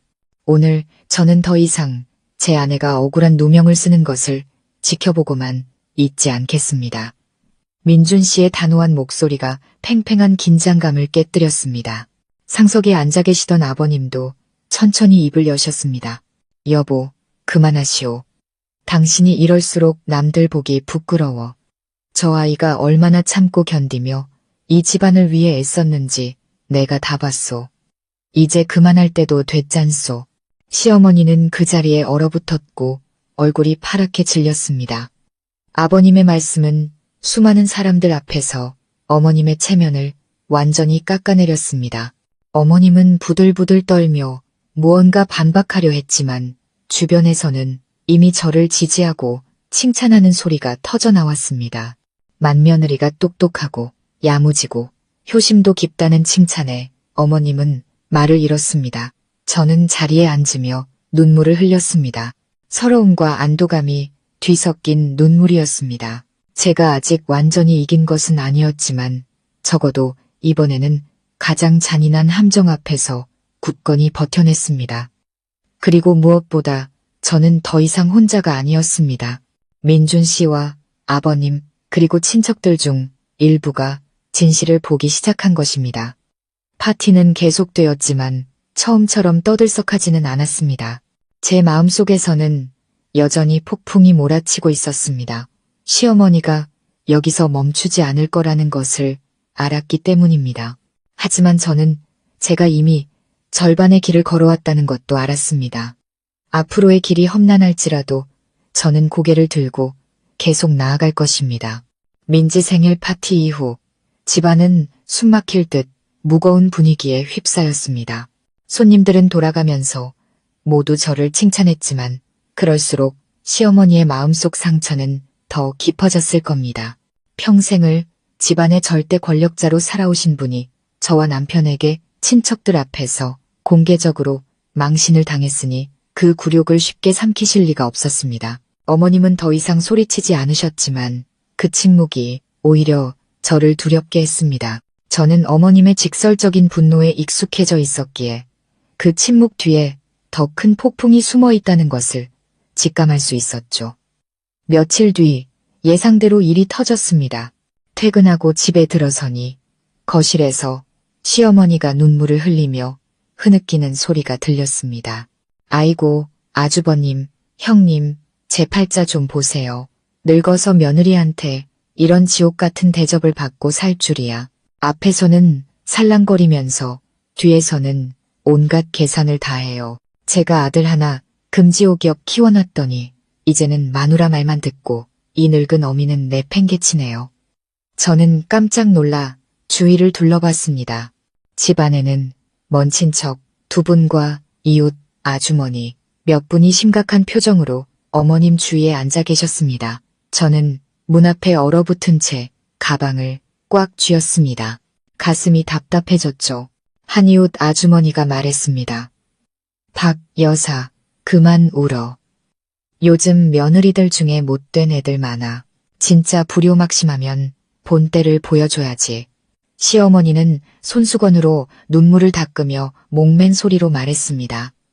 저도 참고 싶죠. 그런데 저를 사람 취급이나 해야죠. 저한테 대놓고 말대꾸를 하질 않나. 돈도 자기 마음대로 쥐고 흔들어요. 늙은 내가 이제 이 집에서 나가는 수밖에 없나 봐요. 그래야 다들 편해지지. 그 말을 듣는 순간 온몸이 차가워졌습니다. 어머님이 집을 나가겠다는 협박으로 저를 압박하려 하시는 거였습니다. 저는 심호흡을 하고 안으로 들어가 손님들께 인사를 드린 뒤 조용히 말했습니다.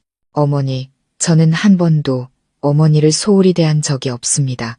제가 잘못한 게 있다면 고치겠습니다. 하지만 제발 없는 말을 지어내서 남들이 오해하게 만들지는 말아주세요. 거실은 순간 조용해졌고 모든 시선이 반신반의하며 제게로 쏠렸습니다. 시어머니는 오히려 더 큰 소리로 울부짖었습니다. 이것 보세요, 아주버님. 제가 없는 말을 지어낸다고 하잖아요. 내가 이 나이 먹도록 며느리한테 이런 수모는 처음 당해봐요. 심장이 조여왔지만 저는 더 이상 반박하지 않았습니다. 여기서 말을 섞을수록 어머님은 더 기세등등해질 거라는 걸 알았기 때문입니다. 저는 부엌으로 들어가 주저앉아 눈물을 흘렸습니다. 민준 씨가 퇴근하고 돌아와 그 모습을 보고는 저를 안았습니다. 무슨 일이야, 여보? 제가 흐느끼며 상황을 설명하자 민준 씨의 미간이 좁혀졌습니다. 그는 즉시 거실로 나갔습니다. 그는 어머니 앞에 똑바로 서서 진지한 목소리로 말했습니다. 어머니, 제발 없는 이야기 좀 그만 만드세요. 서연 씨는 아무 잘못 없어요. 어머니가 계속해서 아내를 모함하시면 결국 어머니 체면만 깎이게 될 겁니다. 그 말에 거실에 있던 모든 사람들이 깜짝 놀랐습니다. 친척 두 분은 서로를 쳐다보더니 조용히 자리에서 일어나 집을 나섰습니다. 시어머니는 핏발선 눈으로 아들을 불태울 듯이 쳐다봤습니다. 그녀는 떨리는 손으로 아들을 가리켰습니다. 네가 감히 마누라 때문에 이 어미한테 대들어? 민준 씨는 물러서지 않고 단호하게 대답했습니다. 어머니께 대드는 게 아닙니다. 저는 진실을 지키려는 겁니다. 제가 너무 오랫동안 침묵해서 아내가 억울한 일을 많이 겪게 했습니다. 이제부터는 다시는 그런 일이 없도록 할 겁니다. 시어머니의 얼굴이 새파랗게 질렸습니다. 온몸을 부들부들 떨더니 갑자기 가슴을 부여잡고 의자에 쓰러지며 신음했습니다. 아이고, 나 숨 막혀 죽겠다. 온 집안이 발칵 뒤집혔습니다. 민지가 비명을 질렀습니다. 엄마, 빨리 병원에 모셔가요. 엄마 쓰러졌어. 저는 깜짝 놀라 민준 씨와 함께 어머님을 부축해 차로 옮겼습니다. 병원으로 가는 내내 저는 어머님이 무사하기를 떨리는 마음으로 기도했습니다. 아무리 갈등이 깊어도 어머님은 제 시어머니이자 남편의 어머니셨습니다. 어머님이 저렇게 쓰러지시는 걸 모른 척 할 수는 없었습니다. 다행히 의사의 진찰 결과 어머님은 심한 충격으로 인한 일시적인 저혈압 증세였고 생명에는 지장이 없었습니다. 하지만 그날 이후 어머님은 자신의 건강을 새로운 무기로 삼기 시작했습니다. 침대에 누워 식사를 거부하며 입만 열면 한탄하셨습니다. 내가 이제 살아 뭐 하겠니? 아들은 어미를 남보다 못하게 여기고 며느리는 나를 화병나 죽게 만드는데 민지는 여기저기 다니며 소문을 퍼뜨렸습니다. 우리 엄마가 쓰러진 건 다 형님 때문이에요. 세상에 어떤 며느리가 시어머니를 병나게 만들어요? 그 소문은 빠르게 퍼져나갔고 저는 다시 사람들의 비난의 중심에 서게 되었습니다. 시어머니를 병원에 입원시킨 원흉으로 몰린 거죠. 마음이 아프고 서러웠습니다. 연세 드신 어머님이 정말 편찮으신 것 같아 걱정되면서도 제가 가해자로 몰리는 상황이 너무나 고통스러웠습니다. 그날 밤 저는 남편 옆에 누워 목맨 소리로 말했습니다. 여보, 나 너무 지쳤어. 언제까지 버틸 수 있을지 모르겠어. 내가 아무리 노력해도 어머니는 날 무너뜨리려고만 해. 민준 씨가 저를 꽉 안으며 속삭였습니다. 알아. 하지만 당신이 강해져야 해. 이럴 때일수록 우리가 손을 놓으면 안 돼. 어머니가 건강을 핑계로 우리를 압박하시지만 나는 진실이 언젠가 밝혀질 거라고 믿어. 저는 고개를 끄덕이며 눈물로 베개를 적셨습니다. 저는 이것이 시어머니의 마지막 발악이라는 것을 알았습니다. 하지만 그렇기 때문에 집안의 폭풍은 더욱 거세질 것이었습니다. 저는 마지막 결전을 준비해야 했습니다. 어쩌면 진정한 정면 대결만이 이 모든 것을 끝낼 수 있을지도 모릅니다. 시어머니가 퇴원하신 후 며칠 동안 집안은 무거운 공기로 가득했습니다. 어머님은 여전히 침대에 누워 계셨고 가끔씩 깊은 한숨을 내쉬셨습니다. 문병객이 올 때마다 그들의 손을 잡고 눈물을 글썽이며 말했습니다. 나는 이제 살 날도 얼마 안 남았나 봐요. 우한, 평생 자식 하나 보고 살았는데 이제 아들은 등을 돌리고 며느리는 나를 구박하니 그냥 내가 빨리 죽어야 이 집안이 편해지지. 그 말을 들은 사람들은 어머님을 동정하지 않을 수 없었습니다. 어떤 사람은 저를 비난하는 눈초리로 쳐다봤고 어떤 사람은 고개를 저으며 속삭였습니다. 며느리가 어쩜 저렇게 독할까? 저는 구석에 서서 심장이 쥐어짜이는 듯한 고통을 느꼈습니다.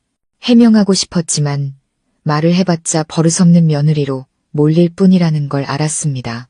민지는 이때다 싶어 여기저기 떠들고 다녔습니다. 우리 엄마한테 무슨 일이라도 생기면 그건 다 형님 탓이에요. 형님이 말대꾸해서 엄마가 충격받으신 거라고요. 그 소문들은 비수처럼 제 마음에 쌓여갔습니다. 저는 벼랑 끝에 서 있는 기분이었습니다. 밤마다 잠을 이루지 못하고 천장만 바라봤습니다. 옆방에서 들려오는 시어머니의 한숨 소리와 민지의 속삭임이 저를 괴롭혔습니다. 그러던 어느 날 평소 과묵하시던 아버님이 갑자기 온 가족을 거실로 불러 모으셨습니다. 아버님의 목소리는 낮았지만 단호했습니다. 이 집안 더 이상 이대로 둘 수는 없다. 여보, 당신이 원하는 게 뭔지 솔직하게 말해. 서연이 너도 할 말이 있을 테지. 오늘 이 자리에서 모든 걸 터놓고 명백하게 정리하자. 거실은 쥐 죽은 듯 조용해졌습니다. 제가 민준 씨를 쳐다보자 그는 격려하듯 고개를 끄덕였습니다. 시어머니는 여전히 슬픈 표정으로 마른 기침을 한 뒤 천천히 입을 열었습니다. 내가 뭘 바라겠어요. 그저 가정이 화목하고 자식들이 효도하기를 바랄 뿐이지. 그런데 서연이가 들어온 뒤로 단 하루도 편할 날이 없었어요. 나한테 말대꾸하고 돈도 자기 마음대로 쥐고 이 시어머니를 무시하는데 내 속이 어떻겠어요. 저는 조용히 앉아 두 손을 꽉 쥐고 천천히 고개를 들었습니다. 제 목소리는 떨렸지만 분명했습니다. 어머니, 제가 한 말씀만 드리겠습니다. 저는 이 집 며느리로 들어와 단 한 번도 제 책임을 잊은 적이 없습니다. 식사 준비, 어른 공경, 생활비까지 다 제 도리를 했습니다. 하지만 저 또한 시골에서 홀로 고생하시는 친정어머니가 계십니다. 제 어머니를 버릴 수는 없습니다. 저는 양쪽 모두에게 잘하려고 노력했습니다. 하지만 어머님 눈에는 제가 하는 모든 것이 잘못된 것처럼 보이나 봅니다. 저는 너무 마음이 아픕니다. 어머니, 시어머니가 눈을 가늘게 뜨며 쏘아 붙였습니다. 그것 봐요. 영감. 이제는 저를 탓하잖아요. 저를 원수처럼 생각한다니까요. 저는 깊게 숨을 들이마셨습니다. 눈물이 뺨을 타고 흘렀습니다. 저는 한 번도 어머니를 원수라고 생각한 적이 없습니다. 저는 그저 어머니께서 저를 딸처럼 여겨주시길 바랐을 뿐입니다. 민준 씨나 민지만큼 사랑해달라는 게 아닙니다. 적어도 저를 존중해주세요. 저는 이 집의 며느리지 파출부가 아닙니다. 거실은 다시 침묵에 잠겼습니다. 민준 씨가 제 손을 꽉 잡고 단호하게 말했습니다. 제가 분명히 말씀드리겠습니다. 제 아내는 잘못한 게 없습니다. 잘못한 건 접니다. 제가 너무 오랫동안 침묵해서 어머니와 민지가 아내에게 상처를 주도록 내버려 뒀습니다. 저는 제 아내에게 죄인입니다. 이제부터는 모두들 아내를 그만 괴롭혀 주십시오. 그러지 않으시면 제가 서연 씨를 데리고 이 집을 나가겠습니다. 그 말은 천둥 소리와도 같았습니다. 민지는 눈을 동그랗게 뜨고 오빠를 쳐다봤고 시어머니는 분노로 얼굴이 파랗게 질려 아들을 가리켰습니다. 민준아, 네가 감히 이 늙은 어미를 버리고 마누라를 택하겠다고. 민준 씨는 어머님의 눈을 똑바로 쳐다보며 단호하게 말했습니다. 어머니를 버리는 게 아닙니다. 하지만 아내도 버릴 수 없습니다. 어머니께서도 알아주셨으면 합니다. 저희 부부는 하나입니다. 어머니께서 계속 저희를 갈라놓으려 하신다면 저는 선택을 할 수밖에 없습니다. 그리고 이번에는 제 행복을 지키는 쪽을 선택할 겁니다. 시어머니는 서러움과 분노가 뒤섞인 울음을 터뜨렸습니다. 의자에 주저앉으며 중얼거렸습니다. 내 아들, 이제 내 아들이 아니구나. 숨막히는 긴장감이 흘렀습니다. 아버님이 한숨을 쉬며 슬픈 목소리로 말했습니다. 여보, 당신이 너무 고집을 부리는구려. 자식들 다 커서 각자 가정을 이뤘소. 그들이 당신한테 효도하는 건 고마운 일이지만 그렇다고 자기 친부모를 버리라고 할 수는 없는 거요. 당신이 억지를 부릴수록 자식들은 당신에게서 더 멀어질 뿐이요. 저는 눈물을 흘리며 시어머니를 보며 간절하게 말했습니다. 어머니, 저를 사랑해달라고 바라지 않겠습니다. 하지만 제발 저를 남들 눈에 불효녀로 만들지는 말아주세요. 저는 그저 이 집안이 평온하고 제가 며느리와 딸로서의 도리를 다하며 살고 싶을 뿐입니다. 그 순간 저는 시어머니의 눈빛이 흔들리는 것을 보았습니다. 그 오랜 폭풍 끝에 어머님도 잠시나마 진실을 깨달으신 듯 했습니다. 하지만 곧 어머님의 표정은 다시 굳어졌고 입술을 굳게 다물었습니다. 그녀는 고개를 돌려 더 이상 아무 말도 하지 않았습니다. 온 집안은 무거운 침묵에 잠겼습니다. 저는 이 대화가 끝이 아니라는 것을 알았지만 동시에 이것이 전환점이 되리라는 것도 알았습니다. 저는 오랫동안 숨겨왔던 제 마음을 털어놓았고 민준 씨도 공개적으로 제 편에 서주었습니다.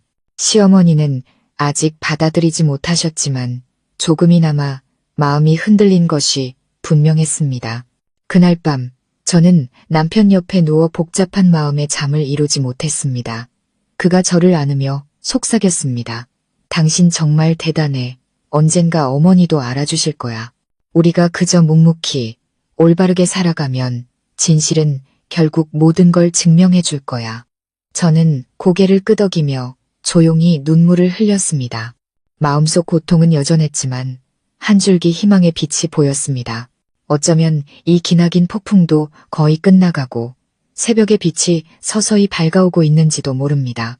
그날의 팽팽했던 대화 이후 집 안 분위기는 여전히 무거웠지만 무언가 달라져 있었습니다. 시어머니는 말이 훨씬 줄어드셨습니다. 더 이상 저를 비난하거나 손님들 앞에서 하소연하지 않으셨죠. 하지만 저를 보는 눈빛에는 여전히 분노와 슬픔이 뒤섞여 있었습니다. 마치 자기 자신과 싸우고 있는 것처럼 보였습니다. 저 또한 마찬가지였습니다. 매일 식사를 준비하고 집안일을 하며 며느리의 도리를 다했지만 마음속 상처는 아직 아물지 않았습니다. 저는 언젠가 어머님이 진심으로 저를 따라하고 불러주시길 바랐습니다. 남들 앞에서의 가식이 아닌 진정한 마음으로요. 어느 날 오후 제가 퇴근하고 돌아오니 아버님이 마루에 앉아 차를 마시며 깊은 생각에 잠겨 계셨습니다. 아버님은 저를 부르시더니 온화한 목소리로 말씀하셨습니다. 서연아, 이리 와서 앉아라. 할 말이 있다. 제가 조용히 옆에 앉아 아버님은 한숨을 쉬셨습니다. 네가 그동안 고생 많았다는 거 안다. 내가 모른 척한 게 아니다. 그저 여자들 사이의 일이라 시간이 지나면 서로 이해하게 될 거라 생각했다. 하지만 내가 틀렸던 것 같구나. 네가 맏며느리라고 모든 짐을 내 어깨에 지게 했구나. 이 늙은 아비가 해줄 수 있는 건 없지만 조금만 더 참고 견뎌주길 바란다. 언젠가 네 시어머니도 네 마음을 알아줄 날이 올 게다. 아버님의 말씀에 눈시울이 뜨거워졌습니다. 저는 고개를 숙이고 목맨 소리로 말했습니다. 아버님, 저는 한 번도 어머니와 맞서 싸우고 싶지 않았어요. 그저 이 집의 가족으로 존중받고 싶었을 뿐이에요. 언젠가 어머니께서 마음을 열어주신다면 저도 온 마음을 다해 효도할 거예요. 아버님은 조용히 고개를 끄덕이며 먼 곳을 바라보셨습니다. 그래, 그렇게 살아라. 진실은 언젠가 밝혀지는 법이다. 아버님의 말씀은 어두운 길을 비추는 등불처럼 제게 큰 힘이 되었습니다. 그리고 마침내 기회가 찾아왔습니다. 어느 날 밤, 민지가 술에 취해 늦게 들어와 시어머니와 큰 소리로 다퉜습니다. 엄마, 나 이제 다 컸어. 제발 나 좀 내버려둬.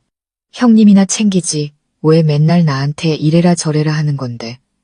그 말은 무심코 던져진 비수와도 같았습니다. 시어머니는 그 자리에 얼어붙었고 얼굴이 새하얗게 질렸습니다. 저는 부엌에서 그 소리를 똑똑히 들었습니다.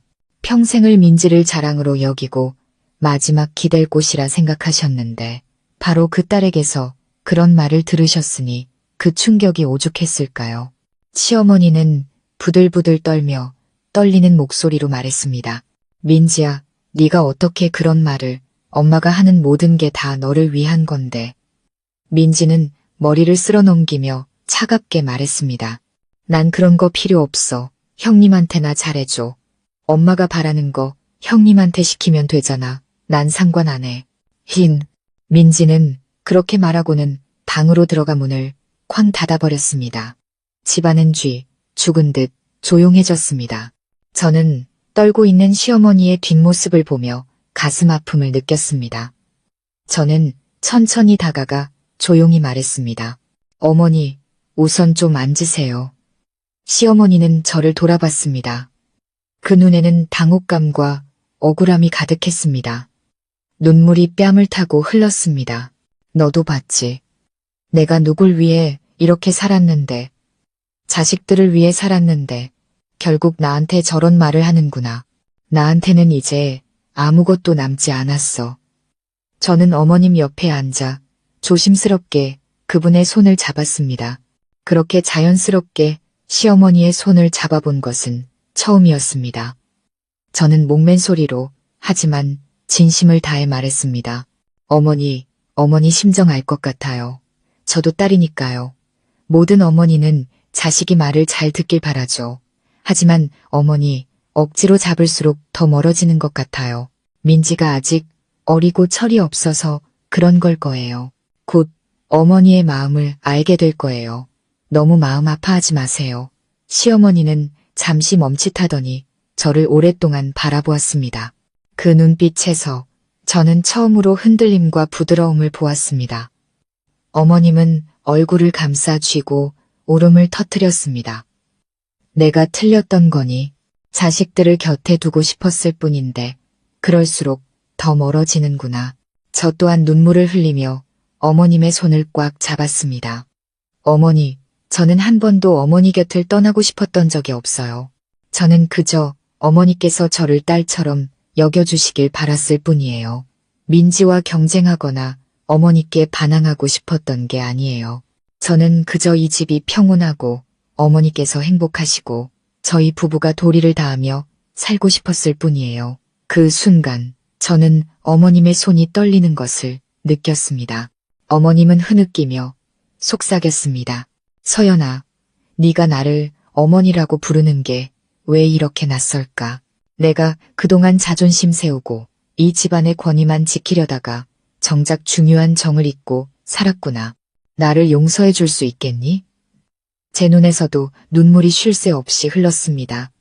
저는 어머님의 어깨를 감싸 안고 흐느꼈습니다. 저는 한 번도 어머니를 원망한 적 없어요. 그저 언젠가 어머니께서 저를 따라하고 불러주실 날을 기다렸을 뿐이에요. 저희의 흐느낌 소리에 민준 씨와 아버님이 밖으로 나오셨다가 그 자리에 조용히 서 계셨습니다. 민준 씨가 다가와 저희 둘을 함께 안았습니다. 그의 목소리는 낮았지만 따뜻했습니다.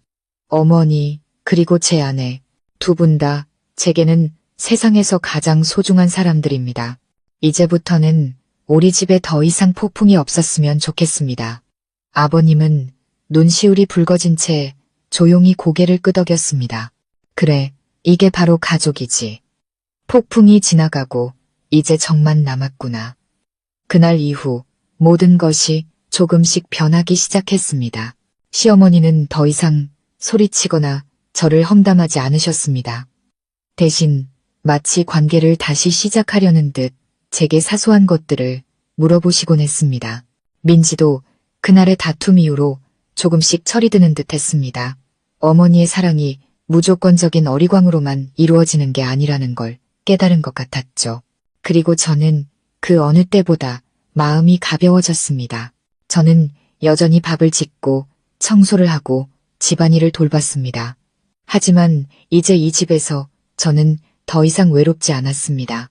늦었지만 마침내 저는 가족으로 인정받았고 상처는 아물기 시작했습니다. 어느 늦은 오후 제가 저녁상을 차리고 있을 때 시어머니가 조용히 부르셨습니다. 서연아, 와서 나랑 같이 밥 먹자. 단 몇 마디의 말이었지만 제 눈앞이 흐려졌습니다. 저는 조용히 대답했습니다. 네, 어머니. 제 마음속의 모든 폭풍이 마침내 잠잠해졌습니다. 이 가정은 수많은 혼란 끝에 마침내 평화를 되찾았습니다.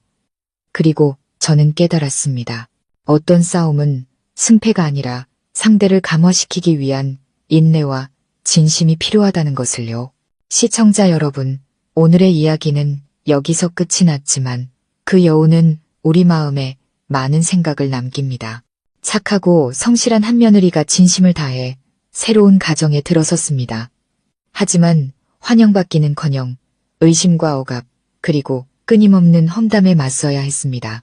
더 가슴 아픈 것은 그 모든 고통이 남이 아닌 가장 큰 의지가 되어 주어야 할 시어머니로부터 시작되었다는 점입니다. 우리는 때때로 자존심을 지키고 권위를 내세우려다 소중한 가족 관계를 전쟁터로 만들곤 합니다. 권력을 쥐려는 시어머니, 존중받고 싶은 며느리, 그 사이에서 괴로워하는 아들, 이 모든 갈등이 길어지면서 따뜻해야 할 가정은 풍파로 가득한 곳이 되어버렸습니다. 하지만 여러분도 보셨듯이 그 모든 풍파를 잠재울 수 있는 것은 결국 정 하나였습니다. 정이란 거창한 말이 필요한 것이 아닙니다. 따뜻한 손길 한 번, 진심에서 우러나온 따라라는 부름 한마디가 그동안의 모든 원망을 녹여내기에 충분했습니다. 뒤늦은 사과 한마디, 진심 어린 공감 한마디가 영원히 아물지 않을 것 같던 상처를 치유할 수 있습니다. 생각해보면 우리 인생에서 누구나 늙어가고 누구나 자식들과 화목하게 지내며 평온한 가정을 꿈꿉니다. 하지만 그것을 얻기 위해서는 먼저 각자의 자아를 내려놓고 서로를 이해하려는 마음을 열어야 합니다. 부모는 권위를 내세우기보다 사랑으로 품어주고 자식은 원망하기보다 인내하며 효도해야 합니다. 양쪽이 같은 곳을 바라볼 때 가정은 비로소 진정한 안식처가 될 수 있습니다. 서연 씨와 박 여사님의 이야기는 우리에게 깊은 교훈을 줍니다. 잃어버린 뒤에 후회하지 마십시오. 가족의 정은 그 어떤 자존심보다 소중하며 용서는 평화를 여는 유일한 열쇠입니다. 시청해 주셔서 감사합니다. 이 이야기를 통해 우리 모두가 자신의 가정을 더욱 소중히 여기고 서로를 아끼고 용서하며 살아가기를 바랍니다. 그리하여 삶을 돌아봤을 때 후회 없는 미소를 지을 수 있기를 희망합니다.